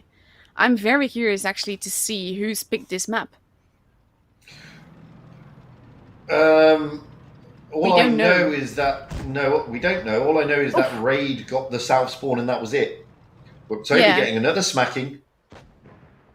But you don't know who picked which spawns, because they can work both these spawns here. That's the thing. That's what makes the map choices so interesting here. Also with Canal, I'm very curious to see who... I would have expected that Raid picked the map and Legion picked the North spawn, because the North spawn is stronger. Well, we've got to move here by Raid into the C-cap area. 5 tanks now, leaving the 2 Kranwagens overlooking A. Possibly to push on to NG. They don't know those 2 Kranwagens of Legion are at the back, though. No, but NG's like, I ain't staying here. And that's a very good move. And Playmaker immediately loses a bit of HP. That's because the Krans are now throwing shots into C. And Whoopsie getting hit there. And basically, NG is just keeping them spotted. They will take that base. No, they're not, because he's actually putting out. He could have stayed in. And we saw NG there. repositioning. This is it. Look at it. Sorry. No. Go. Legion is rotating around. They are smelling that basically Raid strength is at base C. Radicals stayed back a little bit and got that last shot in, mainly to give the impression that they're still there. But Legion's strength is now in the harbor. They are moving back together, and Yestem is playing the function of a TD here. But Raid are rotating back. Raid know the danger. They can see the danger. They're rotating their tanks back round to get to those Kranwagens, who are in a great position. They are hull down and very tricky to pen those turrets. But their HP is generally being taken away. I mean, Raid as a whole. You can see their HP dropping slowly but steadily. But Legion has to be careful not to overextend here. NG losing a lot of HP here. So does Zerd. I mean, looking at the HP at the moment, Legion have got 2,000 advantage, well, 2,500 advantage. But as you said, I mean, they are down on cap points, That is going to Raid. The B cap, they're tempted with it. They were tempted with the A cap as well. But Raid have put themselves into some good positions here. Basically, Legion needs to rotate around, which is exactly what they're doing. OG has been taken out. NG is going after base C, but so far he's alone, so he has to be careful. Look at Toby. Oof. And now the hit points are still it's now just under 2,000, but Zerd is now on 95 hit points. NG is on 132. Admittedly, Toby's going to go. There he goes, and S1K is about to go as well for Raid. But Whoopsie is also very low HP. There's a lot of low HP targets there. And it's up to Raid to take them out. Zerd also taken out. Sick as well. NG as well. It is now even in guns. Yeah, Legion lost 3 tanks in quick succession there. And they're still well behind on the cap points. It's 540 to 350, so... They're a lot more spread out as well. That's also something to keep in mind. Because that makes for a very dangerous game here. It is 3 tanks against 4, with Legion having the gun advantage. And they may be able to get Playmaker down here, but because Object 3 is quite out. Oh! Massive roll into Money Dude.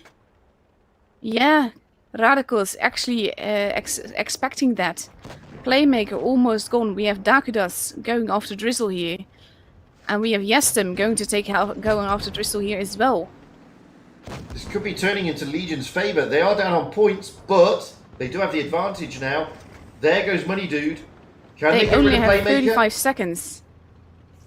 But they now need to get rid of Drizzle. Can they do it? Can Justin get that shot? Oh, what a big roll that was.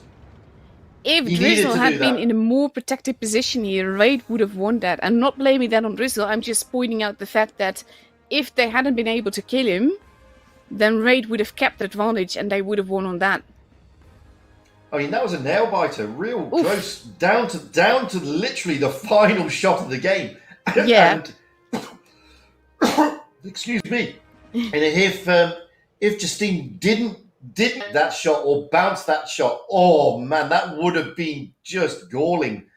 But he managed to connect, he got it, and wow, There we go. goes to Legion.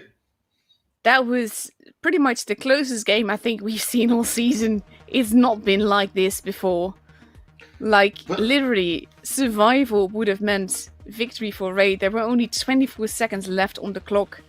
Legion pushing at exactly the right moment, but not all that carefully. They could have secured the victory better had their guns stayed alive a little bit longer, but it didn't work out for them. But we saw that at the beginning, both teams being really tentative. They were literally waiting for the other one to blink. And, both taking positions. And really important stuff being done by NG there in the Sheridan to drag those E5s onto those Kranwagens at the back. Not just that, but also when Legion were moving to regroup in the harbor, Radicals heading back to make that shot because they would have noticed, not necessarily the tracer because they don't see that, but they would have noticed the shot and they would have thought that whoever was back there would still be there. Incredibly clever gameplay, pretty much by both teams here, but it worked out for Legion. Indeed it did, but it could have gone either way, as you said. I mean, we're down to like next to no seconds, and it was a close one. And But now now we're we're on to moving on to Dynasties. Dynasty Sprue again. Absolutely, you're over to you. We have Raid getting ready in 3 Ice Force, 2 Kranwagen and 2 Mice versus 1 Kranwagen, 3 Mice and 3 E5s. Oof. Triple Mice again. We saw them play that earlier against Endgame, and it didn't really pay off. Is it going to work this time, though? I don't know. They're Big going difference. Big difference here is that Raid is focusing on the C side, whereas Endgame was meeting them head on, and that cost Legion the game. So it could be very tricky here. Well, it may be. I mean, we've got Legion going to B and A, capping out A already, with Raid heading, as you said, en masse, except 1 to the C cap. Exactly, and now Legion has the base advantage, they will have the point advantage.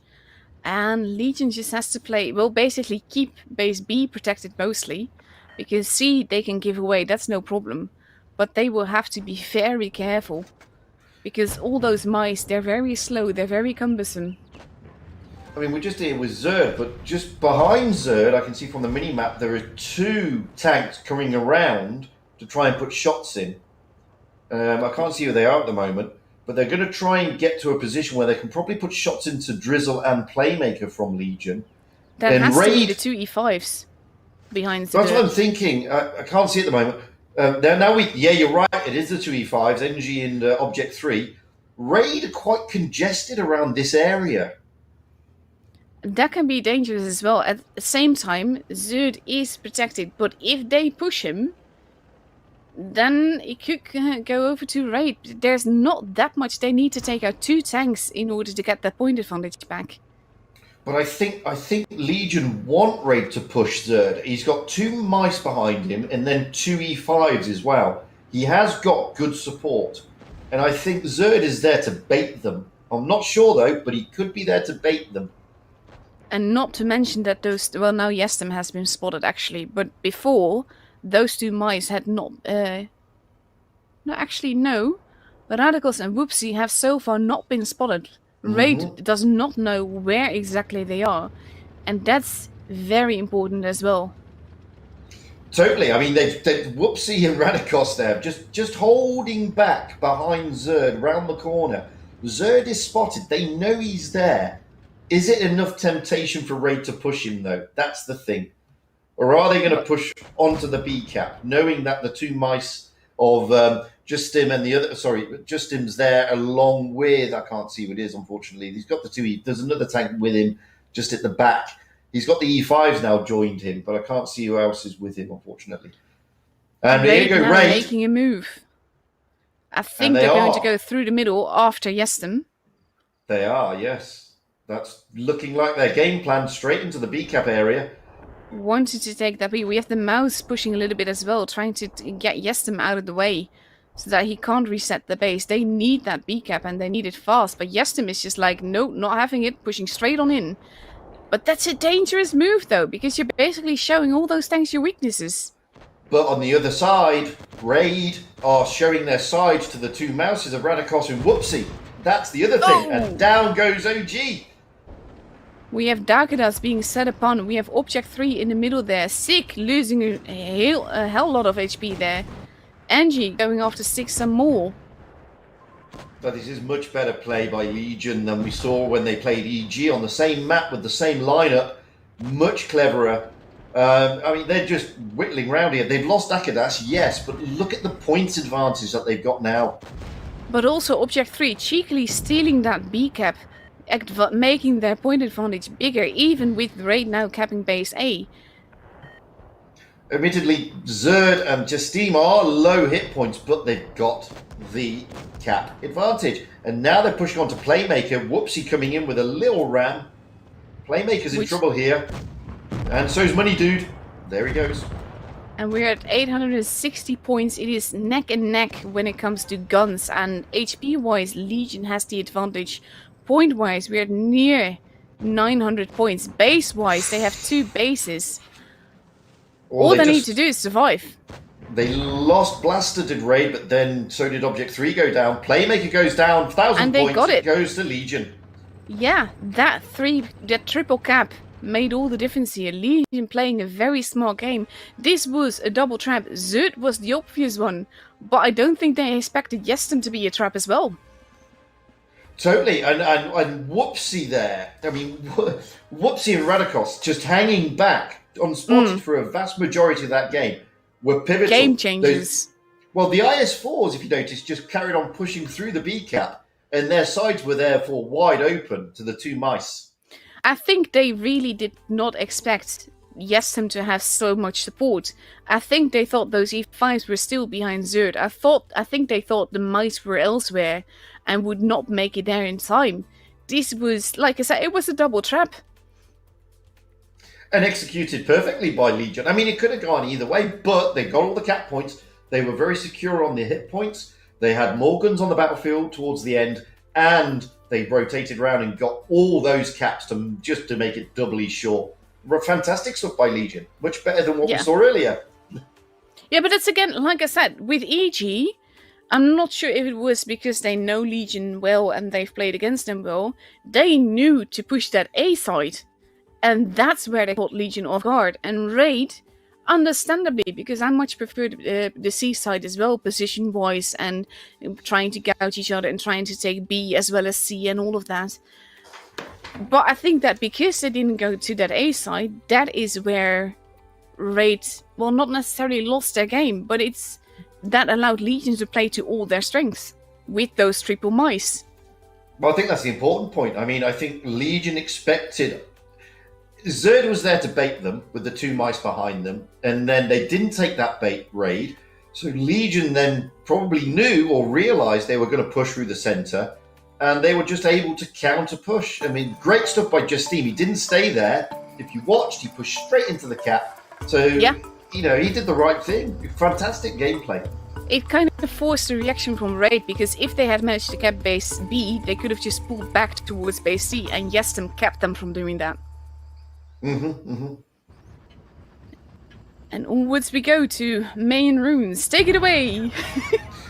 And again, we've got some super heavies here looking at Raid. We've got an E100, IS4, a mouse, and 3 VK90s with a T22. Moving over to Legion, we have double Kranwagen, Object 140, and 4 E5s. So more mobility on the side of Legion here, and a lot of heavy armor though for Raid. Legion, of course, getting that early C cap, knowing they can pretty much safely take it. No one is going into base B at the moment, which I think is a good call. There's a lot of armor from Raid on that side. And I think it will be all about how much of that armor they can use versus the DPM of Legion. Well, just watching those VK90s, they're not stopping. They're pushing and pushing.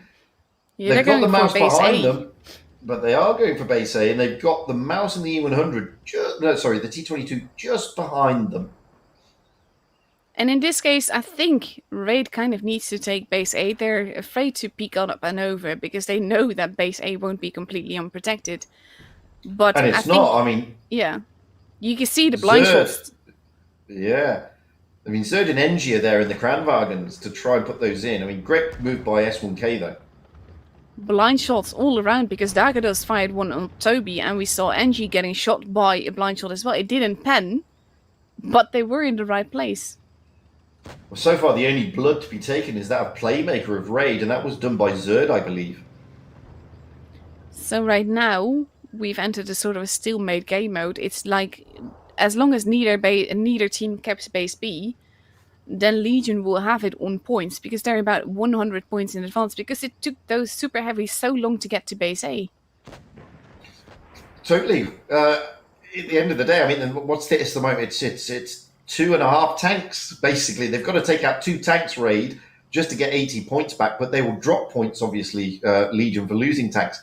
But I can't really see, with the way Legion are stacking up, where Raid are going to get those tanks unless they do a full-on push somewhere. NG is their main weakness in position-wise as far as Raid is concerned, but it will take those super heavies so long to get there that Legion will have time to prepare for that. And as if by chance, NG just gets a bit of a bloodied nose there, and I think it was by Playmaker, I'm not sure. And Dakadas has had a bit of a bloody nose as well, but NG, you're right, is probably the weakest link at the moment. He's not so much isolated, but he kind of is, because the rest of the tanks are overlooking B. Yeah, he's not the weakest link, but I think to Raid he is. And That's what I mean. Yeah. We have the E5s focusing on Playmaker, getting some nice shots in there. Base B now having been capped by Raid, that could be a game changer. Because he was protected, but now Blaster is basically being set upon by multiple tanks from Legion. Yeah, he did take the cap though, but he may go down here, Blaster, although they are taking some time because he is an IS4 and not the easiest tank to get rid of. Oof, and Yestem actually goes out first, and this could be very dangerous for Legion with regards to this game, because they're letting those super heavies arrive, they're letting them get the shots in. And Radikos is now in trouble, Playmaker coming down. Object 3 is also in trouble, trying to fight with the E100. And he lost that one. basically this was Legion had all the cards, but in this case Raid played it very, very well. Getting those super happies in position in time, taking out those targets. I must admit, considering the way Legion was stacked up, I'm surprised Playmaker was able to jump into that B cap. Yeah, and basically the super heavies were in position to protect him, and Legion did not respond enough. They were too focused on those super heavies to take out Blaster, and that is why Raid now has this game. Very strange. I mean, you're right. I mean, Legion had the advantage there. It looked like they were covering the B cap. So how the IS4 managed to steal it from literally under their nose is beyond me. I think look at the Legion damage was difference. too afraid to push after Blaster going into that base. And with those super heavies, the thing is that if they had actually done that, I think it might have been a different game. But because they were now just basically, they let the super heavies take the position that Raid wanted them to be in, and that played to all of Raid's strengths. It was quite ironic because we were saying there that, well, I said NG was the weakest link in the Legion's defense there, and it was NG who actually survived the game. It didn't for one moment fathom to me that an IS4 was going to drop into the B cap. And the B cap not to be reset. It just didn't factor into my equation. No, and in this case, Playmaker was vital because he kept the base B protected. He kept those E5s from pushing, and I think that's the mistake that Legion made. I think they might have thought there were more tanks there, but they probably would have seen them. And every time Playmaker shot, they actually pulled back. If they had pushed into B straight away, it might have been a different game. But again, well, not again, but for us, that's a different different thing because we see where all the tanks are and they did not. No, that's very true. We do see where every single tank is on the map. They don't. However, we had two E5s dropping into the B area against one IS4, and they didn't really deal with him quickly enough. And Playmaker managed to take out an E5 and survive a lot longer than expected. Exactly, and I think there was also a bit of miscommunication there with Legion because it looked like they were going to push Playmaker rather than focus on Blaster. And I think that's miscommunication on voice as to which target they were supposed to be gunning for. It probably did look that way. I mean, it didn't seem, considering the games we've just seen being played by Legion, it didn't seem as coordinated as what we've seen so far. No. And we're off to Oasis Palms. Again?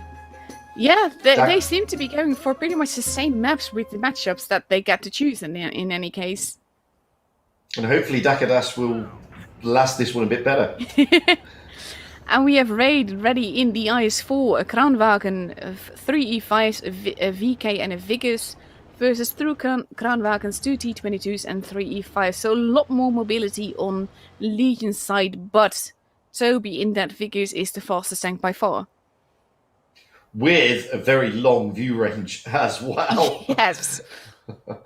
And as you can see, he's already spotted Whoopsie. Yeah, so they have to be careful because we have the money dude behind there, basically having a TD function. OG taking some damage there though. Yeah, that was Dakadas putting a good shot in the T22. He's now getting out of there. Legion capping with 2, hoping to be able to cap that because they can't let Raid get too much of an advantage, which they've now secured. Oh my god, that shot on Toby. That was a fantastic shot. Who did that come from? I think it was the Kranwagen. Potentially too. I think it could have been Zerd. You're right. I think it could have been both of them, actually. It was both of them. They were both reloading a shot. Yeah. And Toby there, lost a lot of hit points. He's down to 600. I mean, he's still a 2-shot, but he's a very... They can bounce, but boy, you've got some tanks that can hurt him. Oh, yeah. But this is a tricky thing, because we saw Zerd taking a blind shot into a bush where there's usually a tank. In this case, there's not. The thing is, though, Legion is still the one team that has to take action at some point. We see the Kranwagens now moving with the speed boost, going straight through the middle. I think they're going for OG. Yeah. But they don't realise... Oh, they're actually down in the bottom. That's even better. That's a great move. Because they can probably spot a lot of the team, and they know they're not there, so they know Money Dude is going to be here. But this is going to be tricky. Money Dude is in a hold-down position with the Kranwagen. And he's going to get help. I mean, Raid is not just going to let that happen. NG now taking a bit of damage. Zerd, not really eager to cross over into that. Well, no, because Blaster's there in the E5, and NG getting another roll into him. And now the Kranwagens have sort of overextended. Base B is being capped. And it's going to be capped by Raid. And that's going to give them a massive advantage. Yeah, I mean, you can see here that Legion are reacting. They're pushing S1K now, and they're trying to get the shots into that middle area. In fact, it's a bit of a brawl in there. Raid trying to get out of there as Legion push in. Zerd pretty much lost here, with Money Dude reloading faster than he will. And that's going to hurt a lot, because he is almost gone. Darkidas, all the bases are being stolen right now, except for base C, which was already Legion's. But Darkidas is in a juicy tank, and Sig has to be taken out. There he goes, but Zerd is gone as well. I mean, Sig's gone down, Zerd's gone down. NG is now a one-shot. Toby is out. Drizzle is being set upon by multiple Legion tanks, but NG is going to suffer with that, because he's going to be taken out as well. But OG's gone. Drizzle was on 23 hit points. He's going to go. There he goes. The Legion do have the advantage. But look at the advantage Legion now have. Almost 900 points against 620. And they've got more guns on the battlefield. And we already see the GGs happening from Raid. They know that this is over. They know that Legion is through to the Grand Finals versus EG. They know that this best of 7 is not theirs. And that Legion took it home with all the 3 bases. And that's beautiful to see when they say GG, knowing that. I mean, it's just nice to see that the teams are saying good games to each other. Fantastic stuff, and congratulations to Legion, I think. I think that still the Kranwagen move by Legion was very risky, and as you can see, they're the only tanks that got taken out. But it got the reaction from Raid that Legion needed to take this game home. It was incredibly well played by pretty much both teams. And as you said, that just like the sportsmanship behavior of wishing each other GG, which in encounter or in random battles is one of the most toxic things you can say, when you have it on this level with these two teams saying it to each other, that's classman. That's classmanship. So, well, big congratulations to Legion there, but that's not to say Raid did anything wrong. I mean, they played well, they were just slightly outplayed by Legion. Exactly, and they've been absolutely fantastic today as well. They played really well, but don't know about you. I really want to see what our analytics have to say about these matches. Absolutely. Let's go over to Every and Wild One's helper. Hello. Hello. Every, did you see the ammo rack on Zoom? Oh, yes. Did you see it? I did see that ammo rack. Again, a missed ammo rack. Of course, they can't see everything, but it happens. But I guess before we jump to that, yeah, sorry. Before we jump onto that, maybe we should talk about the maps in general and the matches that we just saw. Would you like to start? Well, I mean, how do you think, Alexandra and Tony? What? That caught me off guard. So, first of all, of course, we congratulate Raid with the 3rd place. And we congratulate Legion, as they will meet Endgame one more time. So, best of 9. I don't know what to say, because the 2 strongest teams of Europe will meet again, and I don't know what to expect. I hope to expect like 9 battles, not less. Yes, of course. So, Every Wild, what do you think about the previous match? Well, we can see that Raid, their tactical edge is honestly missing, to be honest with you. Especially the first game, I must say. I don't know why the mouse took that road in particular. It just seems really weird. And Legion just punished those mouses and well, and I mean in general, Legion they showed their focus fire, the ability to contract really quickly when they found a weakness on the raid side. And I think Legion they still played like they did against Endgame, but Raid it wasn't Endgame in my opinion. They really didn't find out the counter to that, unfortunately, this time. Definitely. I think the first game was pretty much decided when we saw those tanks from Legion getting to the corner. Raid had sent their 3 IS4s there, and Legion just had wonderful focus fire, getting those cross shots in, giving them a really good HP buff. I mean, we see it here now. It's 5,000 HP difference. And if you can't have the hit points to pick up these kills, then it's easy pickings for Legion here, and I think this was very decisive.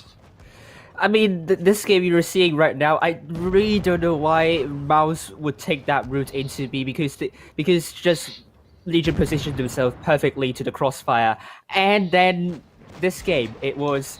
I remember this strat from a particular individual on Raid side, and look at those double match shots there, completely pincering those FE405s. I do understand why those FE405s stood there, because they want to decap C and also try to get the cross shots onto A, but brilliant tactic from Raid. I really liked the team play that those light tanks had. I'm not sure who pointed it out of our 2 lovely commentators, but also they saw that team play, and it's just wonderful, I have to say. I mean, now this match is just NG working out with those missiles really well, but I was so worried about Legion, that being very spread out. They kill off OG, which is good, and then Sake, but there is a really big chance for Raid to kind of pincer the Legion's forces, and they didn't really materialize with that. Yeah, I think Raid, in the start of this match, they really were quick to respond when they capped that C. Saw that Legion is trying to be aggressive on the flank, but it didn't really work out for them. They got out-positioned, really good cross shots, and the target priority was just way better there on the side of Legion. Oh, yeah, and this one is another example of Raid.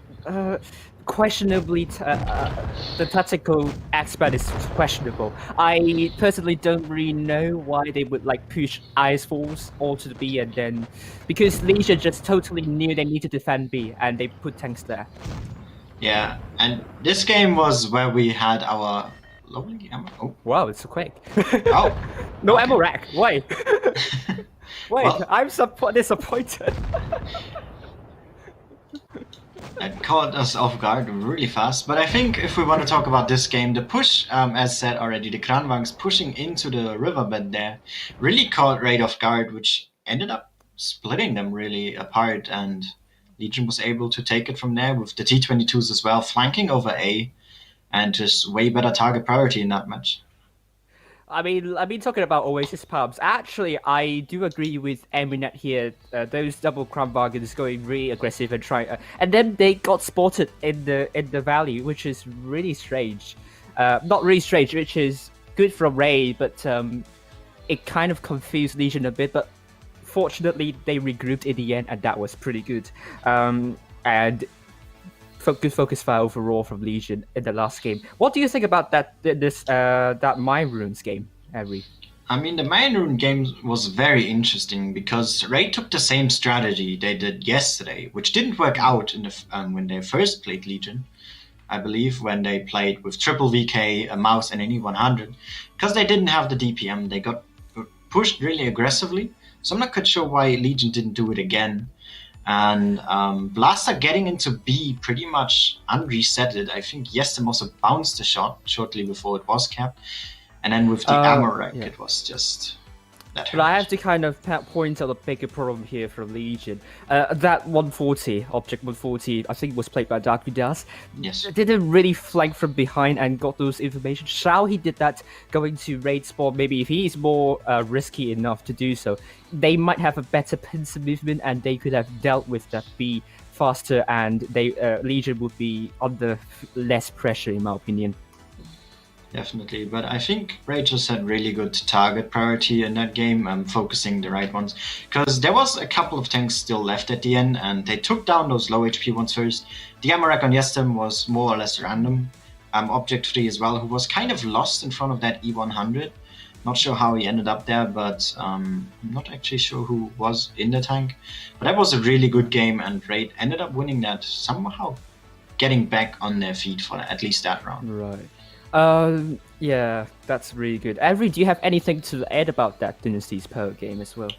The Dynasty's Pearl game was, as you said, very weird. I'm not sure why they pushed with Ice Force onto B, especially as it was still relatively early in the game. Legion got that early cap pressure with A, that is sure. But I think they should have gotten more information. They didn't know where the mouses were. At least I don't think they had them spotted. And a lot of other tanks, they just didn't have enough information. So doing that was very risky. And Yeah, I'm not sure. Raid was also a bit split once Legion started to pincer them in the middle. So they couldn't really keep the focus fire up and ended up being Legion's win. true. Ooh. What do you guys think, Alexandra and Tony? I think that during this match, we have the longest battle during all our Blitz Cups. 7 really? minutes, not 7, 6 Not 7, minutes. 6:58. Yeah. 6:58, yeah. Wow. That was long. Well, I That mean, was it long. happened. Yeah, it happened numerous times back in Blitz Cup preliminaries for the EU server. I think one time for Asia server, if I remember correctly. None for CIS, so you know. So, I like how European teams mix this strategy, low gameplay, and at the same time rushing all the time. So it's very European, I would say. So as we have already discussed during previous cups, each region has its own story, its own tactics, strategies, and character. So this is an awesome picture to understand how European players act in the battles, and that was awesome, very interesting, very dynamic, and at the same time very clever gameplay. So mind games. Indeed. Totally. You know what I also like? You mentioned that each realm has its own like strategy paradigm, but as I recall, during Blitz Asia Cup, some matches were quite aggressive, and sometimes it felt like it was like, I don't know, CIS tournament, not Asian tournament, because we all know that mostly CIS teams are more aggressive in terms of gameplay, and it's nice to see those switches from one realm to another. So yeah, it's kind of cool. Yeah. So again, talking about online format of our Blitz Cups is a good way to understand how does each realm, each region play. So enjoy, guys, and learn some tactics and strategies that will help you in the battles on your region.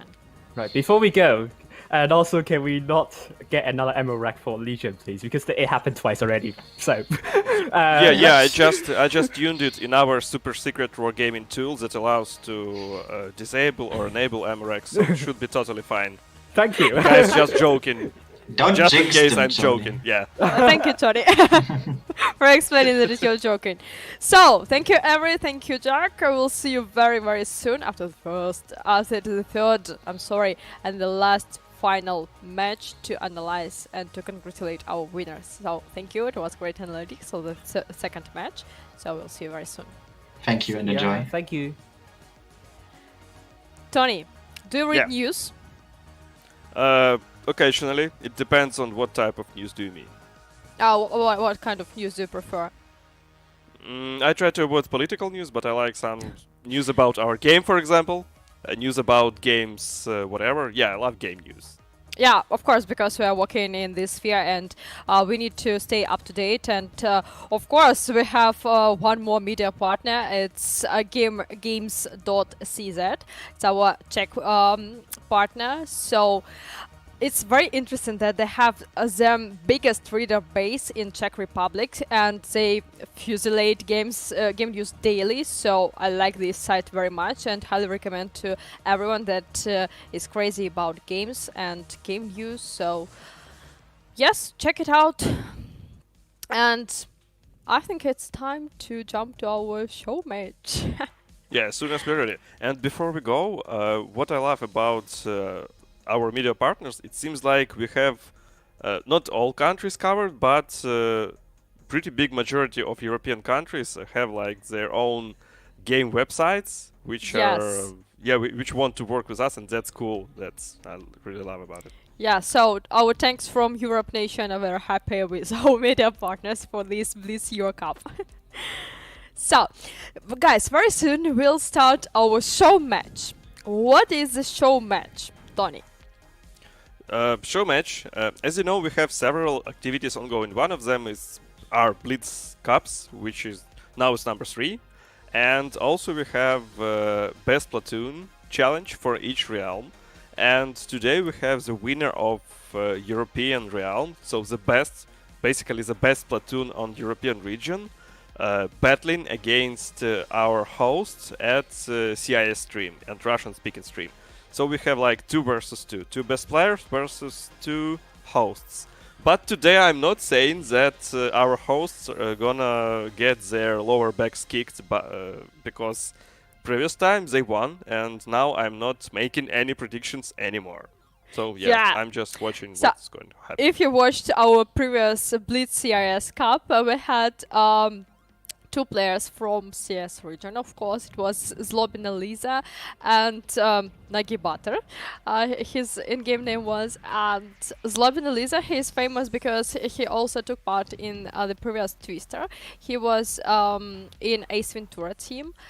He's a very, very strong player. So they won Platoon tournament on CS region. Then they faced Tortik and Blitzstick in our show match, so it was 2 versus 2. And when we with Tony discussed this show match, we saw that Tortik and Blitzstick, they will lose everything, and Everything basically. yeah, but they did like phenomenal things. They won this show match, and it was very interesting to watch it because it was very, very unusual and unpredictable. So I hope that I think those guys Yeah. just went easy on Tortik and Blitzstick. I don't quite believe that they could just lose it like this. But maybe. who am I to guess? Yeah. Maybe. So we are very excited about the upcoming show match. So two best players of Europe that won our Platoon tournament. By the way, they received some in-game rewards for this tournament, of course, and the main prize was to play the show match during our Blitz EU Cup, Europe Cup. So I hope that guys are almost ready for this show match. They will play in the tournament room on our Europe region. So I'm very interested about the tanks that guys will pick for this match. Of course, I hope it's there will be tier some 10, yeah. Sheridans. Yeah. Yeah, Blitzstick is a professional player on Sheridan, and he likes the mechanics of ATGM tanks. No. Don't call him professional player, because we do have one professional player on Sheridan, and you do know who it is. Are we talking about his role of fatness? Of course, obviously. Come on. Okay, seems that we should talk about his role of fatness during our Blitz North American Cup, but We can do both. We can do both. We don't need to choose. Yeah. So yeah. I remember I've checked the amount of battles his role of fatness played on Sheridan was more than 4,000 battles, so I'm interested what's going to be on our North American Cup, so very excited about all the events we have in November. It's a very hot November, you know. So, meanwhile, it's already more than 2 hours past of our stream. And guys, if you want to receive the rewards for watching this stream, and if you join the stream not from the very beginning but a little bit later, we would like to remind you that you can receive some rewards for watching our live stream. Among the rewards, you can receive 7 keys for Autumn Season Lockboxes. You can receive these Autumn Season Lockboxes for playing random and rating battles. randomly, so occasionally I will say just do your best in the battles and you'll receive these nice autumn season lockboxes with a lot of rewards. Among the rewards from these autumn season lockboxes you can receive free tanks. Do you remember these tanks, Tony? It's Progetto, Yeah. it's FTM50T, Yeah. and it's I'm not sure about the third. Baltic. Of Yep. course, yeah, our esports light tank, yeah, obviously. Yeah, and of course some nice combos and boosters and certificates for XP. So yeah, a lot of rewards. And of course you can receive some other rewards like avatars just for watching the stream, boosters, so nice stuff, and everything you can receive just for watching the stream. All you need to do is to log in on our official website using your Wargaming ID and watch the stream not less than 1 hour and a half. But it's highly recommended to watch it like more. And considering all the rewards, I was checking our social media and I saw a lot of screenshots that our players posted about getting all those tanks, all those 3 tanks you mentioned. So yeah, it's kind of cool occasion to get some nice premium tank to your garage, because all 3 of them are quite okay, especially Progetto, my favorite, I and suppose. for example, if you already have FCM 50 in your garage, but you collected the necessary amount of certificates to receive 1 more tank, you receive compensation in gold. So it's very nice. I already received a compensation because I had the tank in my garage and I received necessary amount from the autumn season lockboxes. So the activity is very nice. And we can receive a lot of prizes. So yes, I think we can call our commentators for a small talk and then we'll switch to our show match. Hello. Hey guys, hi again. Hey, Hello. Whilst you were talking about royal fatness, aren't you tired? Are you okay? I'm tired, but I'm also very hyped about the grand finals because both these teams are just fantastic, and yeah, I just can't wait. Absolutely. Yeah, Future, But- how do you do? Oh, great. You mentioned royal fatness there about Sheridan's being a pro on the Sheridan. We've got an up-and-coming star on EU, though. That's Fizzy. He's getting better. Yeah, but there's Okay, so how many We're battles gonna need to check it. does he have? Who's got better stats on Sheridan? And more battles, which is more important. Oh, Fizzy hasn't got the... No. Royal fatness beats Fizzy there, I think. You know, smells like ATGM tournament between regions, between 2 players, I would say. Could be. So, there's a little So bit of it time sounds left. like Well, a of course, with training match. rooms, we could do that. Ooh, Winter Winter Holiday. Cup. so it's all about show match. Thing is that with the show mats, I never take part in 1v1s or 2v2s because so much is dependent on the tank that you choose and where you just happen to end up in RNG. It is very tricky to win these things. Oh, There we go. Pampagula and Effalump. Wow, done Double for getting batch-up. here.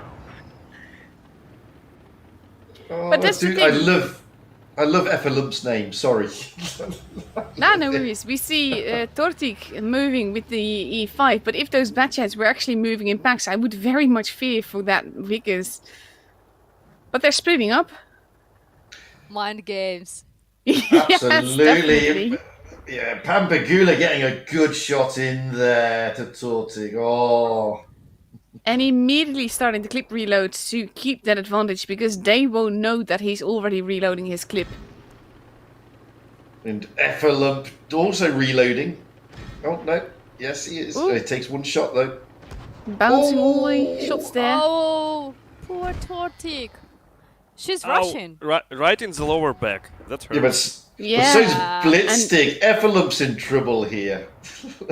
That was basically now Blitzstick just needs to keep Heffalump there and then they can finish him off. And once you have one tank out of the way, it will be very hard to win this. But look at Pampagula coming in to take out Blitzstick. Oh, there goes Wow, Tortik nice Effalumph. shot. gets him though. And with that last round, it's now a Oh my 1v1. God. It's PvP now. And Pampagula's looking healthier, but he is in a bat chat, let's be honest. And he's on a clip reload. Oh, Nice nice shot. But this is Great shot into dangerous the by bottom. Tortic. And look how Yeah. Pigula is again reloading his clip immediately, which is a clever move. Yeah. Because now he can easily clip Tortic. And he can take that shot. Pampagula's I'm coming correct round. Oh, Yeah, one nice shot. shot. There, he's going to I clip will say out. bye-bye. Nope, not this time. Not this one though. There we go. Okay. Am I right? Okay. Easy. So we're playing best of 3. That means that we need 2 victories. And we're going to see some more battles. And congratulations, of course, to the best platoon of our Europe region. They took the first battle. Well deserved, but I would say that our Russian hosts played very good, very smart. They did. They have chance. Absolutely.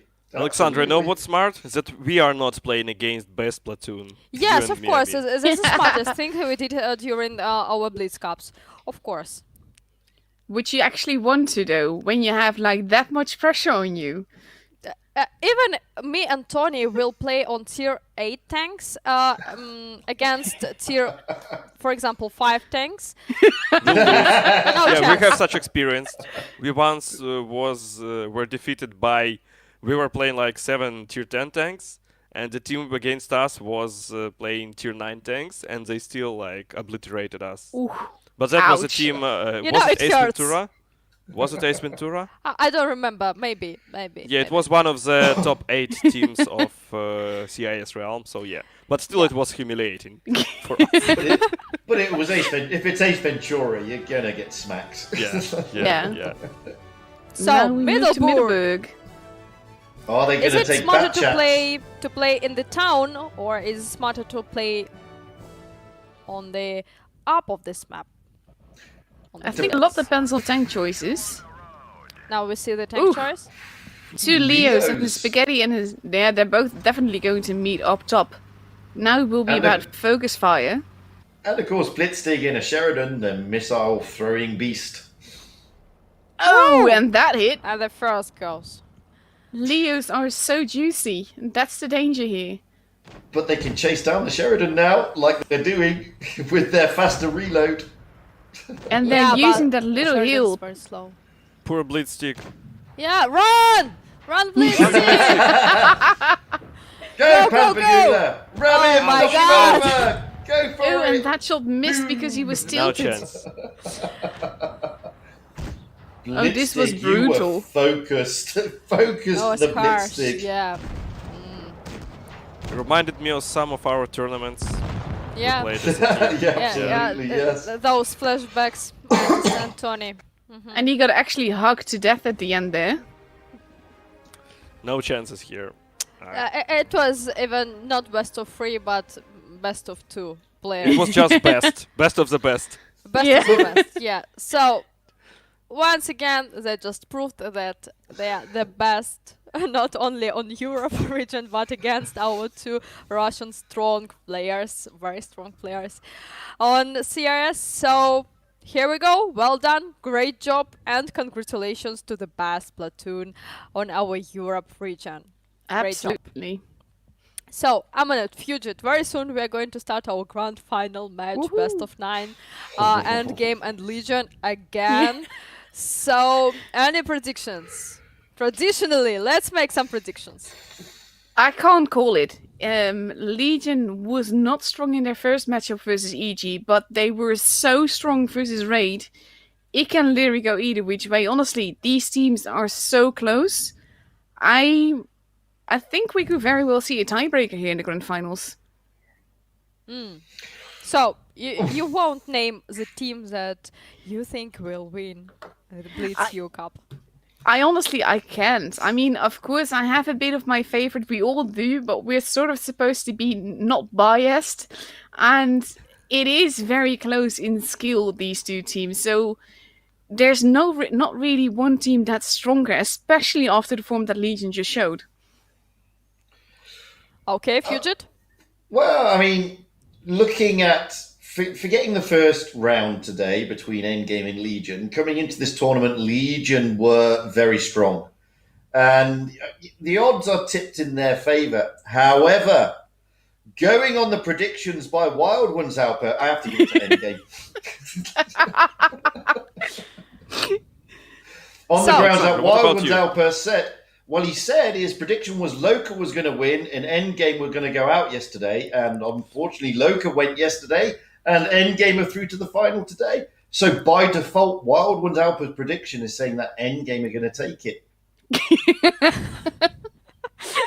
You can say it because Amanet is here with you now, not Wild Ones helper. So, how do you think Legion is going to play the third match, right? Maybe they're tired. Endgame has more profit right now because they just played the first match and they're already in the grand final. It goes both ways. There's a pro in being able to relax and wait, but there's also a pro in keeping in that movement. And any team that is coming here now through the lower bracket has just ended on a win, so it makes them mentally, more positive, so potentially stronger. Not only that, with what's at stake, which is that big prize, and it is a big prize, they're going to be, Legion are going to be riding on a lot more adrenaline at this moment than Endgame. Endgame's had a cool down period. They would have been watching the games, they would have probably been doing a hit in the rooms, I don't know. But Legion, whilst, yes, tiredness will creep in, they'll be pumped and high on adrenaline, playing game after game like that. So that may give them that edge. But as I said at the beginning of the tournament tonight, never discount Endgame. They're a great clan, and they can come back and they can really hurt. Of course, I agree. So, if Raid were in the grand final, I would cheer for them. But since we have Endgame and Legion, I would say that in this grand final, I will support both teams, of course. But I think that I'll pick Endgame. Yeah. So, Tony, you must make choice now because I did it. We do not comment battles, we're just hosts, so we can do it. Okay, still I'm keeping neutrality and rooting for most epic battles, and probably 9 of them, not less. So yeah, I think it will be like 5-4, but I'm not sure who will have 5 and who will have 4. So okay, so you pick Legion. I understand. Who told this? Me? Right now? Any problems? It sounds like some weird logic. But yeah, okay, I'll yes, stick to it. I'm not gonna argue with women logic. Okay, any problems again? I just said weird and nothing more. No gender stuff. Anything. Amanet, I think that we're going to have a fight now. Yeah, don't fight. Okay. The teams will do that for us. Oh, that's nice. In case we'll have a fight between me and Tony, please comment our battle as well. So you want to do it in training room? Pick your No. tank, Alexandra. No, right now, in our last stream, face to face. Rap battle. That would be... So, okay, enough jokes. We're waiting for the grand final. We'll start very soon. I hope that both teams are ready. They're very calm. They have equal chances. I wish good luck to Raid with sharing their money, their prize pool, and of course I wish good luck to Legion and Endgame in the grand final. So best of 9. We want to see 9 battles, and stay strong, teams. You're the best. Okay, and now Tony, we're ready I to want to transfer say, words to our commentators and to see some battles as soon as teams are ready. So Let's go.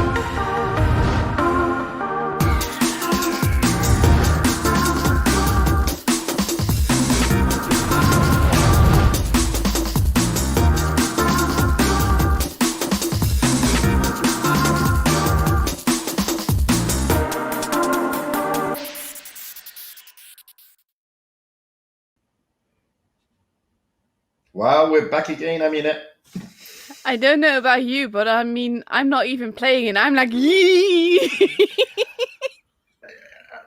Okay, we saw these two teams earlier today, but that was then, not now. And, Yeah. you know, whilst it may be in people's minds to give Endgame the advantage based on the earlier games, Legion, they have been strong and they're in the final and it's so close and, you know, somebody's got to win it. And from where I'm sat, both of these teams realistically can grab this. It's theirs for the taking.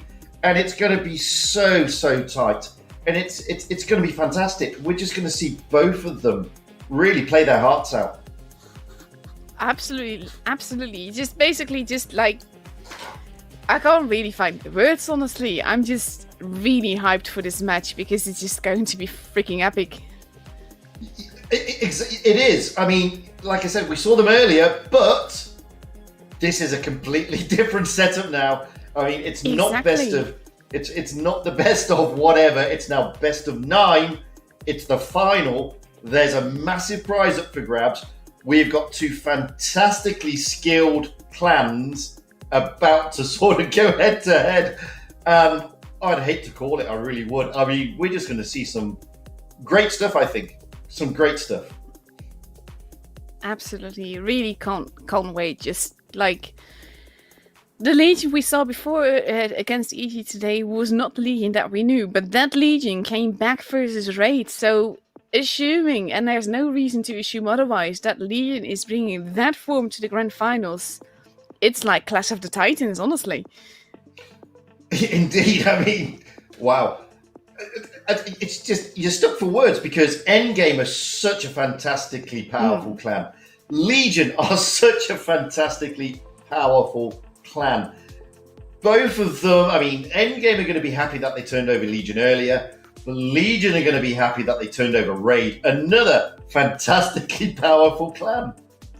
Yeah. And with the map choices, I mean, we're starting it off on Dynasty Pearl, so that's going to be interesting in and of itself, because that is where things went a bit awry versus EG for Legion before, but went perfectly right versus Raid. I wonder if they're going to take triple mice again. Well, that's an interesting point because obviously EG would have reminded of the time that they played him on Dynasty's Pearl, and they would have also watched the strat on Raid. So it's going to be an interesting one what Legion pull out of that. But the thing is that basically Legion went for the same move. I would expect basically all the teams for all the maps pull something different out of the hat for the Grand Finals, because you don't want to be predictable here. No, exactly. But I mean, as you said, we're on Dynasty's Pearl. They are going to be pulling out different things. They're going to probably try different meta. It's both teams are going to be wanting to win this. It's that straightforward. There's no second chances anymore. It's both of them wanting it. And we see EG ready with 2 IS4s, a mouse, and 3 E5s in the 113 versus 2 Crown Dragons, 2 mice this time, and 3 E5s. Again, EG pushing heavily towards the base A cap, but Legion doing the same thing. And as you say, I mean, this time Legion have dropped one of those mouses, so it's not like they're falling into that trap again. It's going to be an interesting one. It's going to be a bit brawly at the moment. There's shots being traded. This crossfire, though, that Legion has arranged on Nicolade here. Nicolade is in trouble where he's at. He is indeed, and you've seen there, I mean, he's already lost quite a few hit points, and it's going to be, what's Nicolade going to do there? Is he going to stay there? Is he going to rotate out? I mean, he's kind of rotated a little bit, but he's a little bit stuck in that position. Yeah, and Legion is kind of making a move. They are pushing, but they have to push very carefully here, not to lose too much HP too quickly. But they are pushing with the mouses and the 2 Crown Dragons behind them. The Crown Dragons still using that hold down position, and it is a good move by Legion, but Endgame are rotating in through the A-cap with the E5s, if you notice. It's like a counter push on the other side of the map. Nicolade is the first one gone, but it's cost Legion a lot of HP to get him out of the way. Radicals is almost gone. He's a one-shot now for everyone. And Dakadas is looking very unhealthy. That was a good move by Endgame over the other side, as Legion were pushing in onto Nico. It did bounce. And there goes... He does die straight after. He does, and there goes Radikos, and there goes Dakadas. And EG is so far... Oh, okay, never mind. I take that back. I was going to say they're keeping their one-shots alive, but no more. Zerd, however, is not looking too good either. Nor is Object 3. Object 3 has lost a lot of hit points a minute ago. Whoopsie just taking a bit of a smacking there by Last is AFK as he tries to come in to help out, forcing down onto Romka. And it's going up pretty evenly. It will be all about the focus fire, but in this case, both teams have a mouse, and Legion is a bit caught out here. Object 3 having so little HP here. And Endgame have the hit point advantage, 5,000 against 3,400 now. Winch in that mouse, really going to punish Object 3 maybe. Yeah, that's... Oh, I was going to say that's going to be the end of him, but it's not. But basically, Object 3 is in trouble. He's not going to survive another reload. EG is not going to let that happen. There he goes. Justine and Engie are trying to get Icacophonus down, but they don't manage it. That could, another bounce this time. Last is AFK bouncing on Justine. Can they get Icacophonus? Yes, they can. Now they need to get lost. Oh, and that peeking out actually cost him his life. And now Yestem, he's a one-shot. That's not going to work. No, and Winch comes in along with Last is AFK. Last is AFK taking the kill.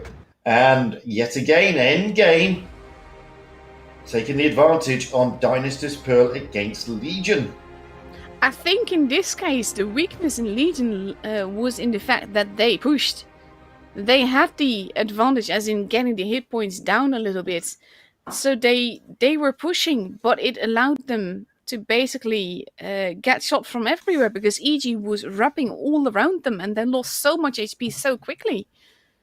True, but I don't know if Legion noticed the E5s that then counter-pushed on the other side of the map through A, which was vital for Endgame to do that, and it was a great move. So as Legion are sort of pushing through B, we got Endgame coming round through A and sort of getting shots into the side of them. They lost Nico, admittedly, but...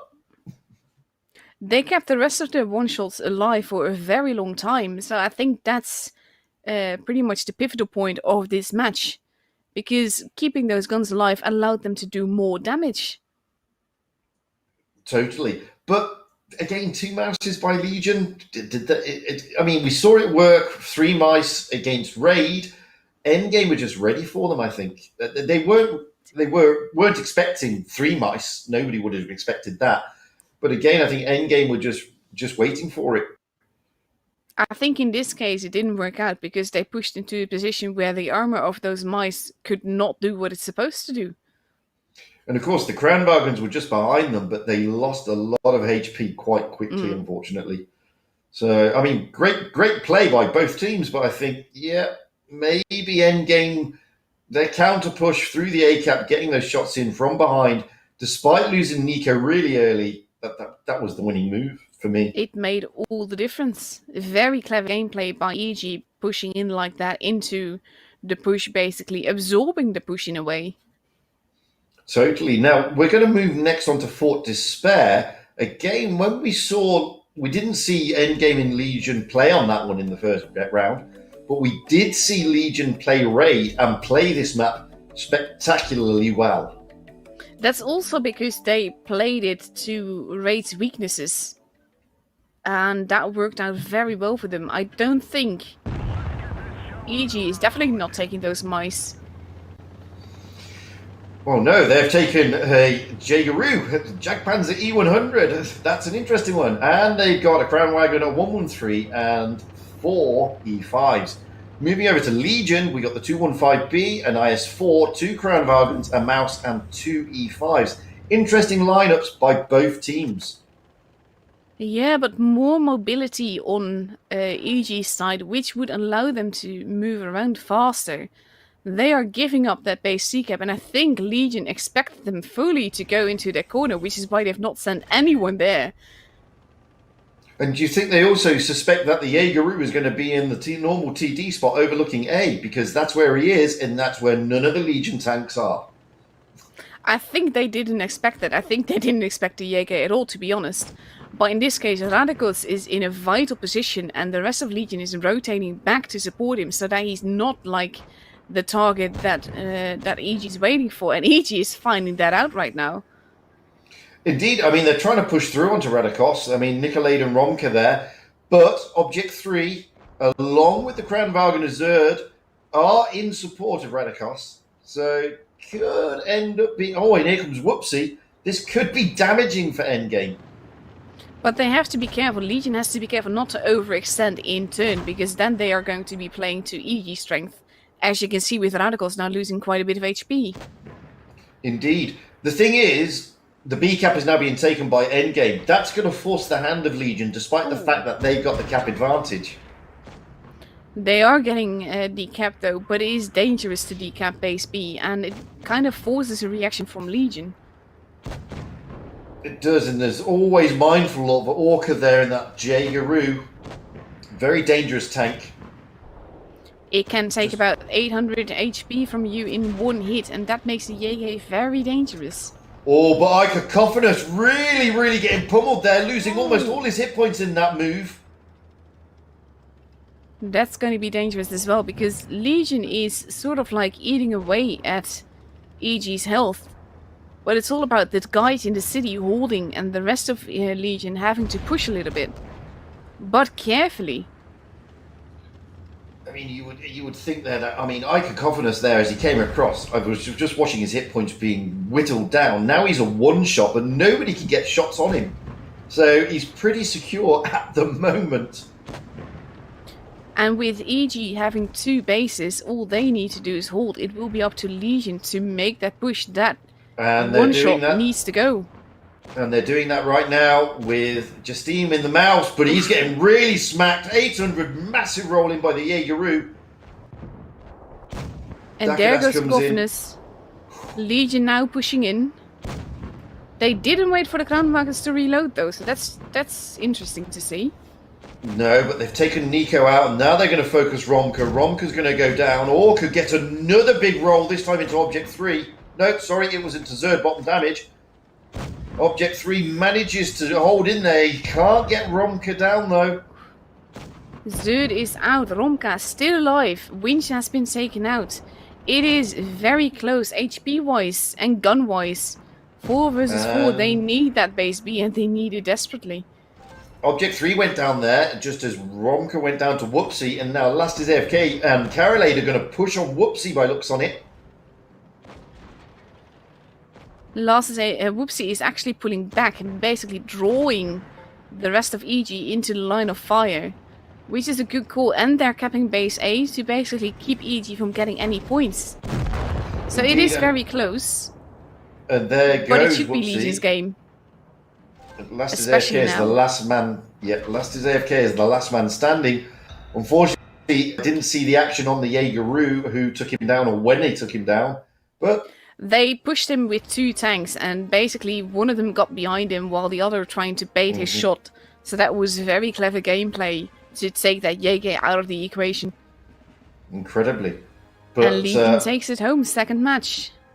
Indeed, and look at the damage there. It's like 3,000, just, well, 2,500. I mean, good play. Very, very good stuff by both teams there. Yeah. Legion putting themselves in a good position, though. And Cacophonous, bless him, he lost a lot of HP crossing to what looked like to be a secure position. I think that might have actually been the game changer. Had he not been that low on HP, EG could have done more, but now they needed to both protect him. He needed to stay alive, so he couldn't take any risk. And Legion just let them basically whittle away EG's health because they couldn't leave Cacophonous alone. But as you said before, I mean, we get to know where all the tanks are. We get to see all the placements. And in fairness to Cacophonous, there was Nico and Romka in the E5s around that area.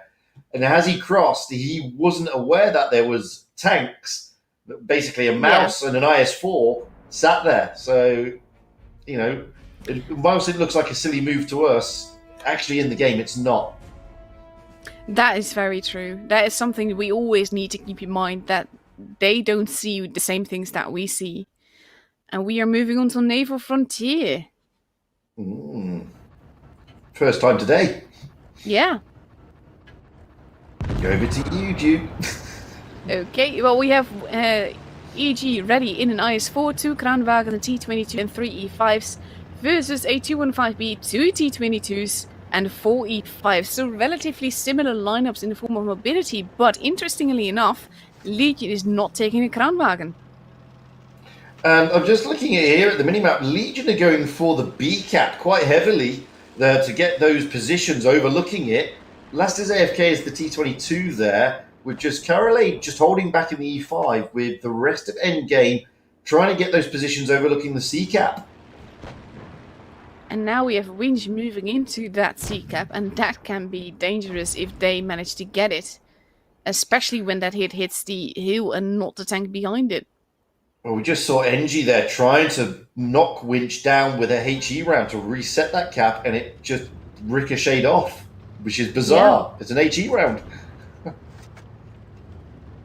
So now basically EG just needs to hold. As long as they do that, depending of course on what Legion is going to do with the bases. We have Whoopsie now not just going into base B, he's deciding, yeah, let's not do that. We have Blindshot going into Radicals' position, but also in the bush in front of him. Indeed, but if we look at the mini-map, you can see that basically Endgame have got coverage on the A-cap, although the A-cap is now going to be capped by Dakadas, I believe. He gets spotted as he does so, though. Yes, because there is coverage there, the E5s are there, and there's an HE round from Carolade. Yeah, and the question is, will he be able to cap it? Overall, he's still spotted, so they still know where he is, and he's losing a little bit of HP again. It's not a lot, but it will allow EG's advantage to grow more. And if you look, I mean, the EG is slowly but surely whittling down the hit points of Legion here. 17,000 against 15,000. You have the cap advantage. Plus, they've got their tanks in relatively decent positions. They just need to sit back and wait for Legion to make the move. And Dakadas is basically stuck where he's at now. He can't do anything. He has been unspotted. But he cannot cap that base. He will get spotted whenever he tries to do so. Totally. I mean, that's great positioning by Endgame to put those two E5s where they put them, along with Last is AFK with his view range. But we see Legion now making a move towards the C-cap. They need to steal that base. If they steal that base, it works as well. But with those two Kranwagens, will he be able to get away with it? Well, at the moment, Whoops is in a great position. I mean, that is a tricky spot to try and reset. And Whoopsie is going to get away with it in the T-22, and now we're expecting him to retreat out of there, but I don't think he's going to, because Winch is coming in the IS-4.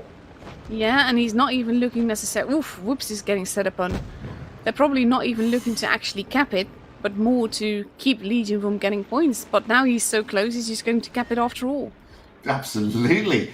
And it was interesting there. I mean, I expected the 215B of Object 3 to come around and try and have to reset it, but he can't, because of those Kranwagens. Exactly, and Whoopsie's lost a lot of HP. We now have EG into base A as well. NG is pushing around first towards Lost's AFK. Whoopsie is trying to get out of there alive. Question is, will he be able to do so? But the thing is, I mean, on base A, Legion do have a tank advantage. It's 2 against 3 at the moment. They should, in theory, be able to take some very good damage here, and Romka is the focus at the moment. Dakadas just stopping his retreat. Object 3 is now set upon by 2 Kranwagens, and they were fully loaded when they came in, so he's not going to survive that. And this was the reason why Object 3 wasn't able to reset that C-cap, in case people are wondering why he was just sat there doing nothing. Those 2 Kranwagens, he knew they were there, couldn't do much about it. But look at the points now. Zerd is almost gone. Both teams have lost the tank, but HP-wise, there's such a huge advantage for EG. alongside a huge cap advantage still. I mean, Whoopsie goes down, so 3 tanks down on Legion against 2 of Endgame. Cap advantage, point advantage, HP advantage, gun advantage, all in the favour of Endgame here. Look at the very low HP targets on Legion's side. This is definitely going to be EG's game. There's just no way they're going to lose this one. No, absolutely. I mean, this is definitely one for EG. I mean, okay, they've just lost a tank there. No, they didn't lose a tank there. But they're almost about to get it, and there it goes. It rolls over to the 1,000 base points. And there we go. That makes me think, by the way, that the first and third, that this map might have been an EG choice. I'm not entirely certain. But it could have been. It was great positioning by Endgame there. Yeah. I mean, unfortunately, Object 3, whilst he did over 2,000 damage, he was pretty much constrained by those 2 Kranwagens that were sat there. It was very good gameplay with those 2 Kranwagens and Winch at base C. They were pivotal to the match. Totally. I mean, looking at where those E5s were as well, I mean, Dakidas, yeah, I can get into base A here. As soon as he got up there, the 2 E5s come into play, they spot him, and he's just constrained in what he can do, which is not much. The thing is, he could have gone to cap the other side of base A. At the same time, Last AFK could have just gone back and decapped that. But he would have been safer from those E5s. But again, that's something that we see because we have the bird's eye view with all the members of both teams. But it was very cleverly played by EG, and Legion just could not get a foothold. Exactly, and what we saw was, just going back, I mean, Dakidas couldn't do anything until he got support. He got support, but by then, Endgame was at the upper hand. So now we're going to move to Canal. One of the bigger maps for bases again. I would expect a base A, B, C lockdown again, but we saw something entirely different versus Raid. We did, and looking at the team lineups here, we've got 1 Kranwagen for Endgame at 2 T22s, and the rest are E5s. Looking at Legion, we have double Kranwagen, double Object 140s, double E5, and a Vickers. And again, Legion looking to be very, very mobile here. Looking at Object 3 and Radikos here in the E5s, pushing on to B. The thing is here that with the base D, you saw those mets going. They wanted to get those HP points early because they know that it's very likely that those E5s would come after. Yeah, but they're rotating out now, the meds there in the light, but taking a bit of a shot does Dakidas as he rotates back, knowing that Endgame are pushing through there. But look at the positioning here that Legion are taking. That is dangerous positioning though, because it's giving away that high ground that they kind of need. But they can now they can get the Vickers into the A cap, and they can just basically protect the B and the C cap. They can do that. Yeah, they can lock it down. And they will have a big point advantage then. They will have a very big point advantage because now Endgame will have to make a move, and they've got only 2 choices, C or B. And B, from this side of the map, is incredibly difficult to take. Especially with the DPM behind it in the form of the lights and the meds. It is a very dangerous game that EG played, not locking down that base A side. Absolutely, and you can see here, we're with NG at the moment, and he's getting shot straight across towards the C cap, just making sure they keep their heads down. Object 3 is covering the B cap, and the rest of Legion rotating to C, expecting the push to come there. Yeah, because they know, basically, when you're in a game like this, you generally see the shots hit the ground near you. You will notice that, so you know that there's tanks behind there trying to shoot you. But look at the way Legion are stacked up on that ramp overlooking C. I mean, they've got those Kranwagens there. Great haul-down tanks, we know that. I mean, that's just, it's nasty. And if those T-22s or E5s try to push in, that's a lot of guns, 3 guns, shooting down on you, an E5 and 2 basic Kranwagens. And also something to remember is that it doesn't matter if EG gets base B, because Legion will still have the massive cap advantage. It's about protecting base C, because if EG steals that, it's a whole other game. And, look at that. I mean, the endgame are trying to move into C, took a lot of damage going in because the Object 140s, the Vickers, are also overlooking the C cap. Kranwagen, Zerd getting pretty much destroyed here. He's dropping down because he kind of has to. But that was a lot of unnecessary hit points to lose. But they did manage to reset C, to be fair. I mean, Zerd did lose a lot of damage, but look at the points. 684 against 468. And Legion are losing HP, though, as you said. But they did have an HP disadvantage to begin with. And the base is reset yet again. And the thing is, with both Orca and Icacophonus being spotted, that makes it all the more easy to decap base C. And basically Legion is in positions that makes it a lot easier to keep decapping it, especially when they're spotted. And now they've lost a tank. Icacophonus goes down. EG will have to make a push somewhere, and they will probably push on... There was still trying to cap base C, honestly, which is surprising, but we're at 800 points now. So the question is, will Legion... Will that get them into trouble? Well, we've seen a bit of... I mean, Zerd and NG have gone back to overlook the B cap just in case. But now we've got Whoopsie and Radikos pushing onto Romka. That is the weaker side here, with the E5, the speed boost there. Whoopsie is not actually committing to it, but now Yestim is pushing in with a full Kranwagen clip. That's going to be in the end of Romka, assuming that he hits the tank rather than the ground. But really does go down in the end by NG in the Object 140. Oof. And we are looking at a corpse, but here we go, more action. Carolade trying to push in, Last AFK is being absolutely murdered. Carolade is not going to have an answer for versus this onslaught on this side of the map, and Legion gets it on points. They do, and they're quite lucky because they're about to lose 2 Kranwagens. So Legion squaring it back up. 2-all. This is exactly what I was hoping for, to be honest. Like, it's going up pretty evenly, and that, again, it goes to show the skill of these teams, how strong they are together, and how evenly matched. Unbelievably so. I mean, Canal is always an interesting map because it's about the bases and it's about positioning. And as we saw there, I don't know if it was a feint by Legion sending their mediums and their light over to that decap, purposely getting spotted, and they're rotating back out again. I don't think it was a feint. I think they meant to get base D very quickly and to get base C very quickly because they expected EG to lock down the base A side.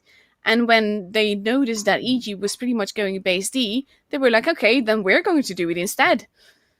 Which was an advantage. I mean, they then just turned around, went to base A, and then you saw them stacking their tanks up on that ramp overlooking C. EG tried to push into C. They got both 2 tanks in there, but by then Legion had already got the guns trained on that area, and they're just able to reset it.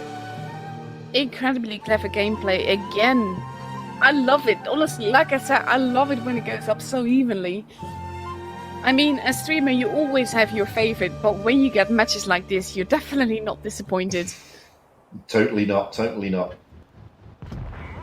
And here we go, EG taking 2 Kranwagens, 2 T22s and 3 E5s versus 2 E100s, an Object 140, a T22 and 3 E5s. Those E100s though, that is tricky. I am interested to see how they play those. I'm not expecting a CIS type strat where they go into the desert, but you never know at this level. We have the Kranwagen in the middle. Nicolate, having been spotted, is key here, because I don't think they're going to push into base C that easily again, but that might be why they're taking 2 E100s to possibly protect Whoops. But look at this here. I mean, Legion are not even looking at the ACAT now. They've gone back to rotated back to their spawn. They're going to come over the tracks. More they're going to leave a couple of. They're rotating back without getting spotted. Yeah, they are going to leave some tanks in the desert, which is interesting. They're just where we have winch dropping in, CCAP will be taken. Endgame will get the advantage, though, points-wise. Yeah, but they will not expect 2 mediums to be there. They might expect Whoops to be there, but they won't be expecting Darkidas. And with that double cap, it allowed Legion a tiny bit of a point advantage here, however slight. And here comes the E5s and the T22 of Endgame, but they are going to be spotted by the E5s of Legion, who was sat there in that dip. The question is, will EG pack it, as in wolf pack, into those 3 Legion guys, Well, they're looking knowing to. where the E100s are now? They're trying to drag them out of that position, and it's worked. Here comes Zerd, Object 3, and Radikos pushing down a Carolade. Whoopsie in a bit of trouble here. Yeah, but with Darkidas arriving as well, we have the E100s here. Base B is not being capped, they're not going for that, but there's a lot of H points being lost both ways. Nico goes down. Carolade as well. goes down. Darkidas is on 66 hit points, though. And Whoopsie is not looking too healthy either. And he seems to have been AFK for a little bit. He might have crashed. Yeah, I don't know what happened with Whoopsie there. It didn't seem normal. You don't just hug a So- building with an enemy next to you. No, you don't. So 3 tanks down our Legion. Points are now in favour of Endgame, along with hit points and along with guns on the battlefield. Oh. And Angie getting set on fire there. That's going to be very costly as well. And NG's he gone. is taken out. And this is one of those games where I think that crash by Whoopsie made all the difference. Yeah, like I said, it didn't look right. You're right, he was just hugging a building and it just didn't look correct. But we don't know, unfortunately. That's why we have judges, however. Exactly, but now Object 3 is basically caught together with Winch. They need to take out Last AFK, but Zerd is not going to survive that. Radicals Then getting set from behind and pushed into the line of fire, which is very clever gameplay by Romka. And if Zerd basically, can get... Sorry, Yeah. if I was going to say, if Zerd could get Icocacophonus, he does, but then he goes down, they could be a chance, No, because Object Radicals 3 got is him. very healthy. but now, because Object 3 was occupied so long by Winch, that I think has cost Legion the game here. And it Possibly started Winch. off really strongly for Legion. But Winch is still alive, and that's the other thing. But I'm intrigued to know what happened with Whoopsie there. I mean, that is intriguing. It's not the first time this happened, and it probably won't be last. The thing is, though, that Wargaming keeps saying that it's not their service, but the random game crashes happen too often, in my opinion at least, to only be on the player's side. Indeed, I mean, we need to, yeah, I mean, we can't say anything because we don't know. We're not part of the, obviously, the judges are there, the people are in the team chats, etc., etc. It did look like he was AFK. It did look like there was a technical issue. At the moment, as it stands, Endgame are up, but we just don't know. It is still very, very close, and anything can still happen. So which map are we going to get next? We are next going on to Mayan Ruins. We are indeed. And at the moment, the advantage is with Endgame, but that advantage can be taken back quite easily by Legion, and they can level it up again. All Yeah. to play for still. They'll be slightly disappointed, especially if that was an AFK, but they'll put it behind them and they'll come out fighting for the next game. That's what we're hoping for, because it's nice to see it go up so evenly, and it almost looked like Legion was going to steal that advantage of 1-1-2-2, making it 2-3 first. Yeah, notwithstanding that, to be honest with you, Endgame did play. You're right, Legion were up at one stage, but then Endgame were able to turn it around, notwithstanding the AFK. They were able to turn it around, and they played a blinder to bring it back. Yeah. Oh, hello. We're actually... Nope, not yet. Here we go, map intro. So yeah, Mayan Ruins. Now we've seen this map a few times. We've seen super heavies on it. We saw Legion really not play it well against Raid. Versus so many super heavies. Absolutely. So here we go. Looking at the teams, we have got Endgame in an IS-4, double Kranwagen, 3 E5s, and a T22. Moving over to Legion, we have double Kranwagen again, Object 140, and the rest are E5s. So interesting lineups, more mobility, no super heavies realistically. That was a very cheeky shot by Lost at AFK on Whoops. It didn't connect, but that spotting position could have worked out very well. Now Romka Orca coming in for Endgame. They know that there's 2 tanks there. They don't know that there's another one behind it. So What is Carolade doing though? He's going into a very forward position, potentially to spot, but that is a tricky position to be in. it is. But now Endgame do have the advantage in tanks on C. It's 4 on 3, and it's 4 heavies against 2 heavies and a medium. Well, Romka This getting is going to be- absolutely smacked. Angie Winch. going after Carolade. Getting winched and Caroladed. Zerd now moving in. Winch is gone. Wow. Well, at what cost on the other side? Absolutely. Now, I don't want to say he was at an ammo rack because he lost 500,000 damage, but you never know nowadays. But that was a could have good easily move. been a double tap as well. I think it was. I mean, but that was interesting. I mean, they were going in for Carolade and took out Winch instead. Carolade is still alive, but not for much longer. No, and Zerd is actually... Oh, Ooh, that big bounce bounce. though, that's costly. Now Zerd is turning around to take him out after all, but he was expecting Dakotas to take him out. And Object 3 finally goes, but he did a stunning job down there, keeping those E5s occupied, 2 of them and the T22. And they did take down, unfortunately, Whoopsie down there. Yeah, Nicolade this now. Nicolade being taken out, Base C now being taken. And Legion has a gun advantage, but not for long by the looks of it. No, it doesn't look that way. I mean, they're focusing on Orca, but Zerd may go down here to last his AFK. Oh, he does get Very, another shot very in though. important bounce. Oh, that could have well been an ammo rack. That could have been, but didn't see it. But I saw Well, a you lot of actually HP saw the disappear. flyer, because I think there was a flying turret, but in this case, EG seems to be taking home the ammo racks. Base They C has certainly been do. taken. And Legion seem to be the people who are suffering from the ammo racks. Yeah, Just Team left. and Don't- he's not going to be able to win this again, that much HP, and there he goes. So And now- endgame now. Endgame is up for a match point next match. Indeed they are. And that's No, I going to don't- be a bit demoralizing for Legion. First they get an AFK, then they get ammo racked. Yeah, I mean, I didn't see it because I was on the other side of the map, but I saw the turret and I saw all the HP go, so I'm assuming it is an ammo rack. But you're right. I mean, going AFK in the last game potentially, and then an ammo rack in every game they've played, almost every round they've played Yeah. at least. One of their tanks has been ammo racked.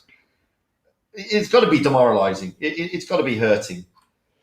But you can only basically now, knowing that all the pressure is on you, you have to win every game from now on in order to take it home. All you can do now is put your best foot forward and bring it. And we know they can do that. And you've got to hope and pray that RNG is on your side this time and that you're not going to have any technical game crash issues. Because these are the last things you want. They're outside of your control. Especially in the okay. grand finals like this. It's one Indeed. thing to get crashes in the preliminaries or some such, and you eventually still make it up here because it's not all dependent on one game then. But now every game matters. True. I mean, ammo racks you can't have. I mean, Dakotas was unlucky in the T22. Fives are notoriously ammo racked, to be honest with you. But you don't expect your team to get ammo racked in every round, to be fair. And here we go onto Rockfield. Interesting map choice. I wonder if you're going to see Sheridans again. Well, we did see Endgame play this one very well last time against Legion. And now EG is taking 2 IS-4s, a Kranwagen, 1 Sheridan, and 4 E5s versus 2 AMX-50Bs, an E100, an IS-4, a Sheridan, and 2 E5s. So again, Sheridans, but it will all depend on the focus fire here, because last game, basically, Legion lost it because they were too spread out and one of them out in the open, which allowed EG to go after them. Absolutely. Now we've got Zerd going up high with NG coming in to support, and he's probably going to go to that ridge again and start throwing missiles in return for missiles being thrown back at him by Orca. But Whoopsie getting a bit of a smacking there as Endgame caps C. Yeah, he was not able to reset that, which is why he was peeking out there. We got the 2 Carolade E5s. in a bit of a stuck position there. Yeah, But he Carolade, secured the cap. yeah, they can't really push because Carolade has got tanks behind him. Oof, nice missile hit on Cacophonous there. And Legion, oof. Angie taking one right back there. Legion And again. rotating a little bit. And again, Endgame are just whittling down those hit points. And it is all important. I'm a bit worried when I see E100s being taken, because that's also a lot of weakness to take. And now we have Whoopsie basically being set upon by EG. EG is making a move. The AMXs are responding. But will they be able to save Whoopsie? Because they need that DPM. They need that gun. They do. They are both fully loaded, but Whoopsie is going to go here. Especially since he got tracked there. Yeah, It's a miracle that he's still alive. Top of the map. And there Top he of the map. goes. Thank you. Yeah. Lester's AFK is also gone, but they're now trying to get down onto Nico. Yeston has been taken Justine, out. he's gone. That's And one of now- the AMX-50s. That is a 2-gun disadvantage that you really do not want at this stage. We have a 1v1 versus IS-4s here, but Zerd has less HP. And Object 3 is... Has a full clip, but it's going to be very tricky, especially since they lost a 3rd gun. And honestly, with Object 3 being that low HP, Zerd being this low HP, it would be a miracle if Legion manages to pull this back. I'm sorry, but this is going to go to Endgame. And the Legion points- is seeing that. Yeah, the points are against them, the hit points are against them, There's everything's only one against tank them. left versus 5. And I again, love the the sportsmanship here. absolutely. Absolutely. And massive congratulations to EG for taking this home very convincingly in a 5-2 grand finals. Yeah, I mean, wow. Wow. I mean, Legion were just on the back foot there, a little bit demoralised, no doubt. But Yeah. well played by Endgame. I mean, fantastic movement around the C-cap area by Endgame. Really, really not able to... Well, Legion were just not able to respond to it, to be honest. I think in this case, EG's main strength this specific match was the fact that they went with a meta lineup. The Kranwagens, the E5s, Sheridan maybe not that meta, but it works. And EG had the Legion had the AMX-50Bs and the E100, which were the old ones out. And in this case, I think it's the tank choice that made the difference. And then EG playing as well as they did, going after Whoopsie like that, it was fantastic. So definitely massive well played for both teams. They were fantastic matches. But massive congratulations to EG for taking it home. Totally. I mean, big congratulations for EG. Well done. You are on top today. Commiserations to Legion. Ammo ruck in every round, or so it would seem, along with potential technical issues. And not forgetting Raid, who were here earlier. Well played for you again. And I think we should go over to Jack, who said Endgame were going to go out. Yeah, he did it And again, didn't he? and our good friend Every Good Name is Taken, to see what they have to say about it all. Here we go with the winner of Blitz EU Cup. Congratulations and game. Great job. Great Wow. job, congratulations. Every, GG. again, we're not Yes. saying just one, but 2 ammo racks. Two, ladies and gentlemen. Ammo rack. Oh This my time God, on both sides, though. both sides though. One ammo rack onto Shoko or Icon Confidence on Canal, and then the second one onto Radakoso, the E5. Oh my goodness me. What's going on? We're seeing 4 ammo racks in one single night. What is going on? That was... I don't know what to say about that. That is I don't incredible. know. It's mind-blowing. I just... But not just the Amorex, of course, are mind-blowing. All of those games were. All of and those games, yeah. Wonderful to see those firsthand as well.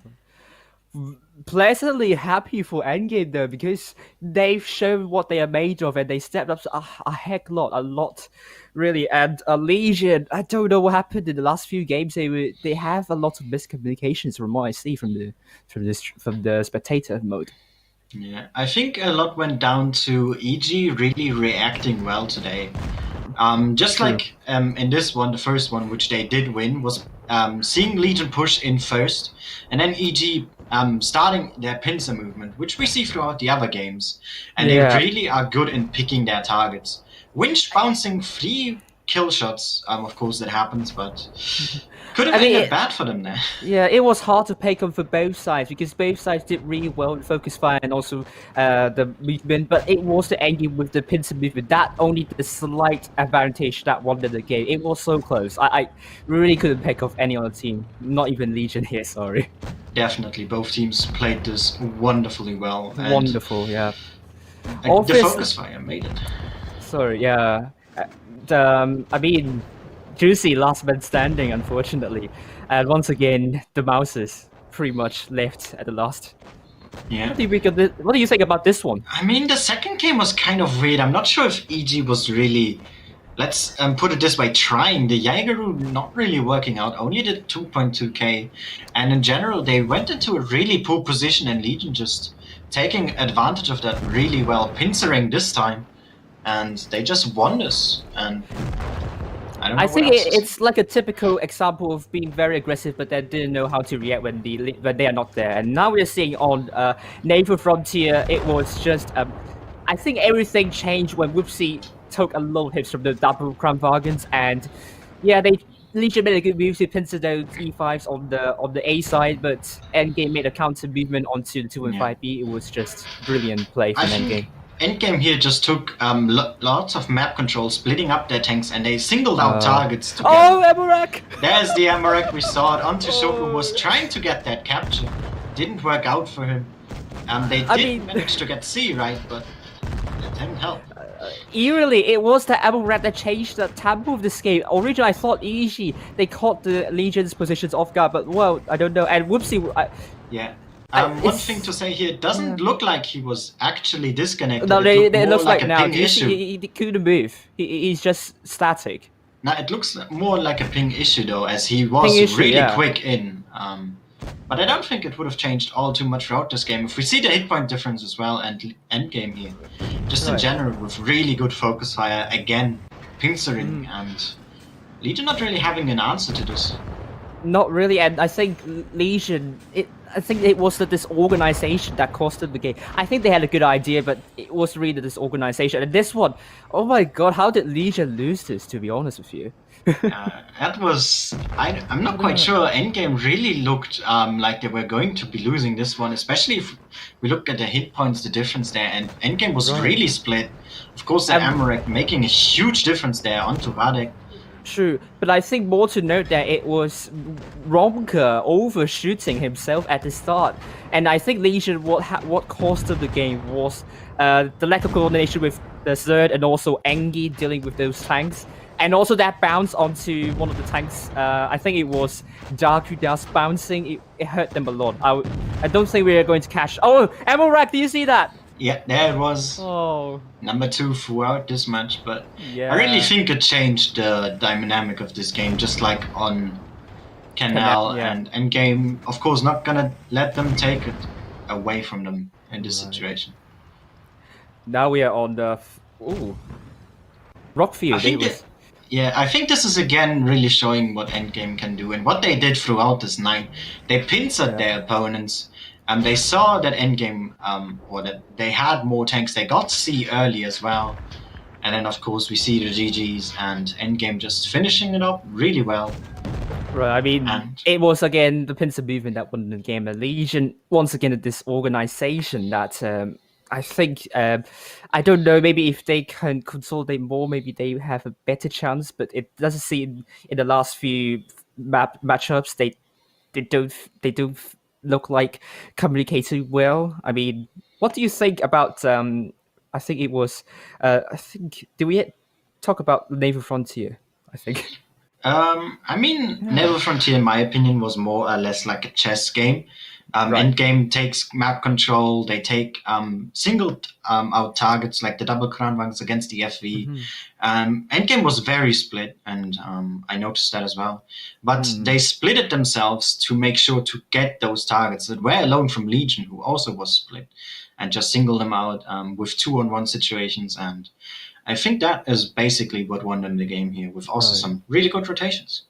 I mean, more to add for Fort Despair as well. The second game, it was, I think, Endgame's positioning. If when they know Legion aren't there, when they know they got support from there. I was originally not sure whether Legion actually coming back to support that E5, that push was a good idea. But no, it was a good idea because they caught Endgame's positions out of off guard, and also Endgame, they weren't in a horizontal straight line. That's what I always mention here. But it made Legion a bit easier to get the focus fire right. So I believe if they got the formation better when trying to defend after an aggressive push there, I believe it could have been a lot closer, to be honest with you. Definitely, but I think one of the things as well is, as you said, Legion pulling back their tanks when Endgame was super aggressive with those E5s against the TD bush line. I think Endgame didn't expect that. It caught them really off guard with also Shoko there taking huge amounts of damage when crossing, because they didn't know those tanks were there. They didn't know where Legion was, because they were lacking that information, because everyone was stacked from Endgame. Yeah, I mean, they just hesitated whether to go in or not. Is he isolated? I don't think so. And that hesitation actually might also be another reason what cost them the game on Fort Despair. Definitely. Right? Go ahead. Well, no, I was just saying it was just really good overall, and really good stuff from Endgame tonight. To be honest with you, I was proven wrong about Endgame. What do you guys think, Alexandra and Tony? Yes. Basically, we understood that to make Wild One's helper happy, we need 4 Amorex per day, per evening. But what about you? Was you satisfied with the match? I mean, I think these matches were great. We saw a great display, of course, as well from Legion, who didn't manage to win, but they still, of course, played their hearts out. They did the best they could. So did also Raid, of course, who went down a bit earlier today, and Loka yesterday. And I think in general, as also Aminat said, this is the home server. We've seen these teams come here to this final stage, and seeing how they improve as well during these small amounts of battles that are played is just amazing. And I'm mesmerized, if that's all I can really phrase it with. I like that word, mesmerized, and I would agree the same with every home turf. Always a very special feeling for me, and Tonight, I'm very satisfied, and really good performance. Once again, I completely got my predictions reversed, so... As usual. That's a good tradition, you know. So, Ari, Wild, I want to say big thanks for your analytics, for your great job today and during our previous matches. As usual, you're just professionals, and thank you so much. We'll see you very soon. And thank you. For today, we say goodbye and thank you. Before we go, huge thanks to both Alexandra and Tony for hosting this stream, and also the technical guys behind making the stream work perfectly fine. And also, to shout out to Alexandra. We got some highs from a lot of people on Discord and so on, especially the Legion server. So. Yes. Okay. Oh, thank you. So, guys, thank you. Enjoy your evening and have some rest, of course. Thank you. Thank you. For having us. Bye-bye. Bye-bye. So, Hello. Amanet, Hello again. Fugit, welcome back. I want to congratulate you with endgame win. They are the winners of our Blitz European Cup, so they deserve it.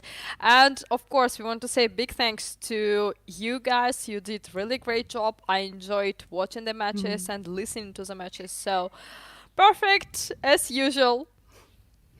Thank you so much, and just like Jack said, thank you to both so much as well, and the whole technical team. It wouldn't have been nearly as much fun or worked nearly as well without you guys. So Couldn't yeah, agree we did more. our best, and we hope that all our watchers are happy. And Fugit is still muted on Discord. Yeah. Here we go. No, yeah, it was, but I was just saying, I couldn't agree more with Amunet. I mean, it's been fantastic. We've had a great Asian tour, we've had a great CIS tour, we've had a fantastic EU tour. I mean, all the It's teams been have given us some fantastic. amazing entertainment, and you guys have just been fantastic. The support, it's been absolutely pleasurable working with each and every one of you. And of course, it's always great commentating with the likes of Amunet. It's been brilliant. I mean, we loved every moment of it, and we couldn't have asked for better Absolutely. tournaments. So yeah, Oh, you're thank you so just much. perfect do it in commentating. So thank you guys. Thank you. Again, we'll see you very soon. And now we want to have an interview with the captain of our winners team. So Amanet, Fugit, hugs. Thank you. Bye bye. Thank you. Bye bye. So Tony. Alexandra, are you ready? Yes. No. Yes. Oh, let's go. Both. Yeah. We are waiting for Nicolai, the captain Didn't of you our forget to switch channels in Discord? team. Should I go to Yeah, the you should next? go to the Discord channel, which is specially for interviews. So I will Okay. get back to you soon. See you.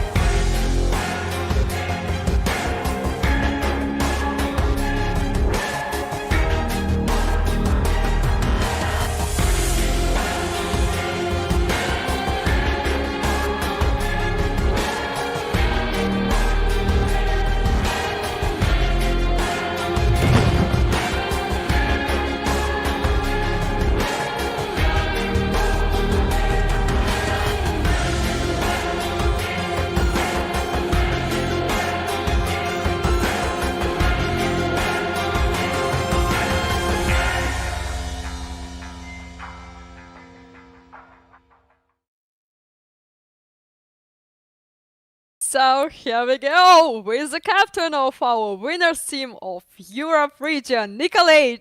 Congratulations! I'm so happy for Thank you. you. You did great job, and Endgame is the best team on Europe. So how do you feel? I feel very happy, tired also, because it was a tough evening. I can't even imagine for Legion guys who played versus Raid us twice. But really happy and really proud of my team right now.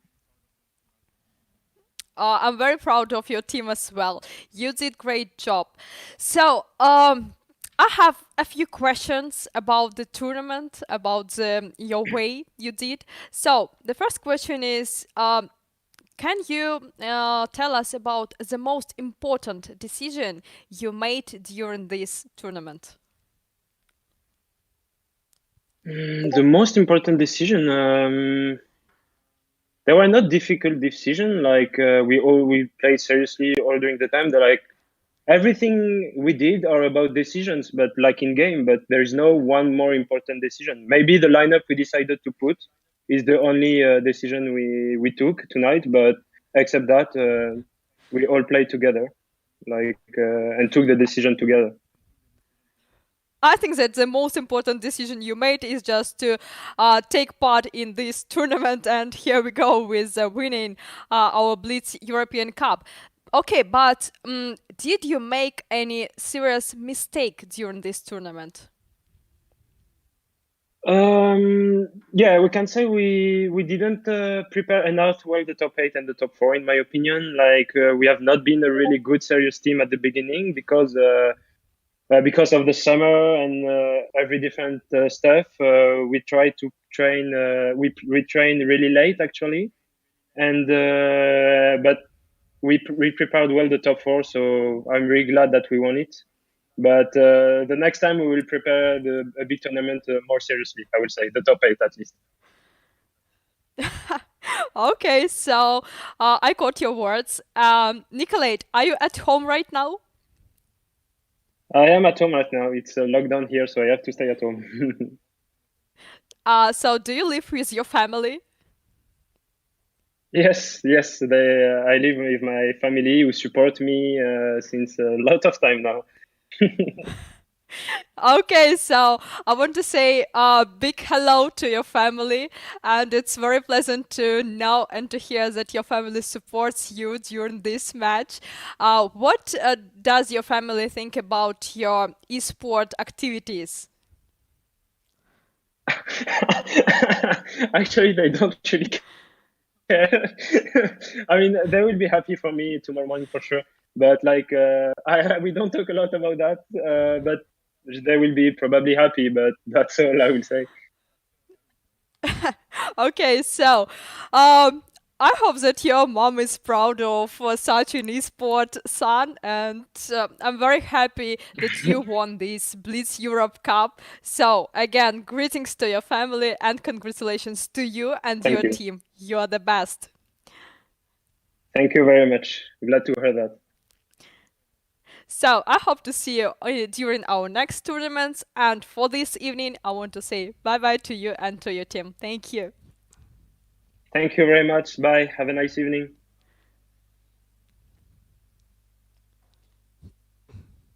Cool guy, Oh. cool team. Yeah, I'm adored how these guys are calm and like, okay, I've just won $25,000, and yes, I It's live not with only my about family. money, yeah. I think it's professional esportsmanship that you can keep calm after such a long way, after such a nervous way. I'm not sure I can do it. I'm mostly sure I won't be able to Yes. be such low temper, such patience. Yeah, that's I understand you, Tony. So we need to take some lessons from them, Definitely. and yeah, to feel just calm after such events. So I think that we are done with the stream, and we can announce it officially closed. We know the best team of our Europe region, and huge congratulations sent to Endgame to the Halo team. I just like the name of our winners team. Tony, how do you feel? well, actually, it wasn't 9 battles as I expected, but those 7 battles that were present, they were just awesome, and yeah, I loved them. And especially, I loved that it wasn't just 5-0, for example, which we always try to avoid. We can't affect it, but we don't like it very much, as well as our players. But when teams are pretty equal, it's something worth watching, something worth rooting for. So yeah, I'm glad we were here today and tonight, and we've seen what we've seen. Me too. So, guys, I hope that you also liked the stream, the tournament. If yes, please go to our official YouTube channel and give us thumbs up on our stream. We'll be very happy.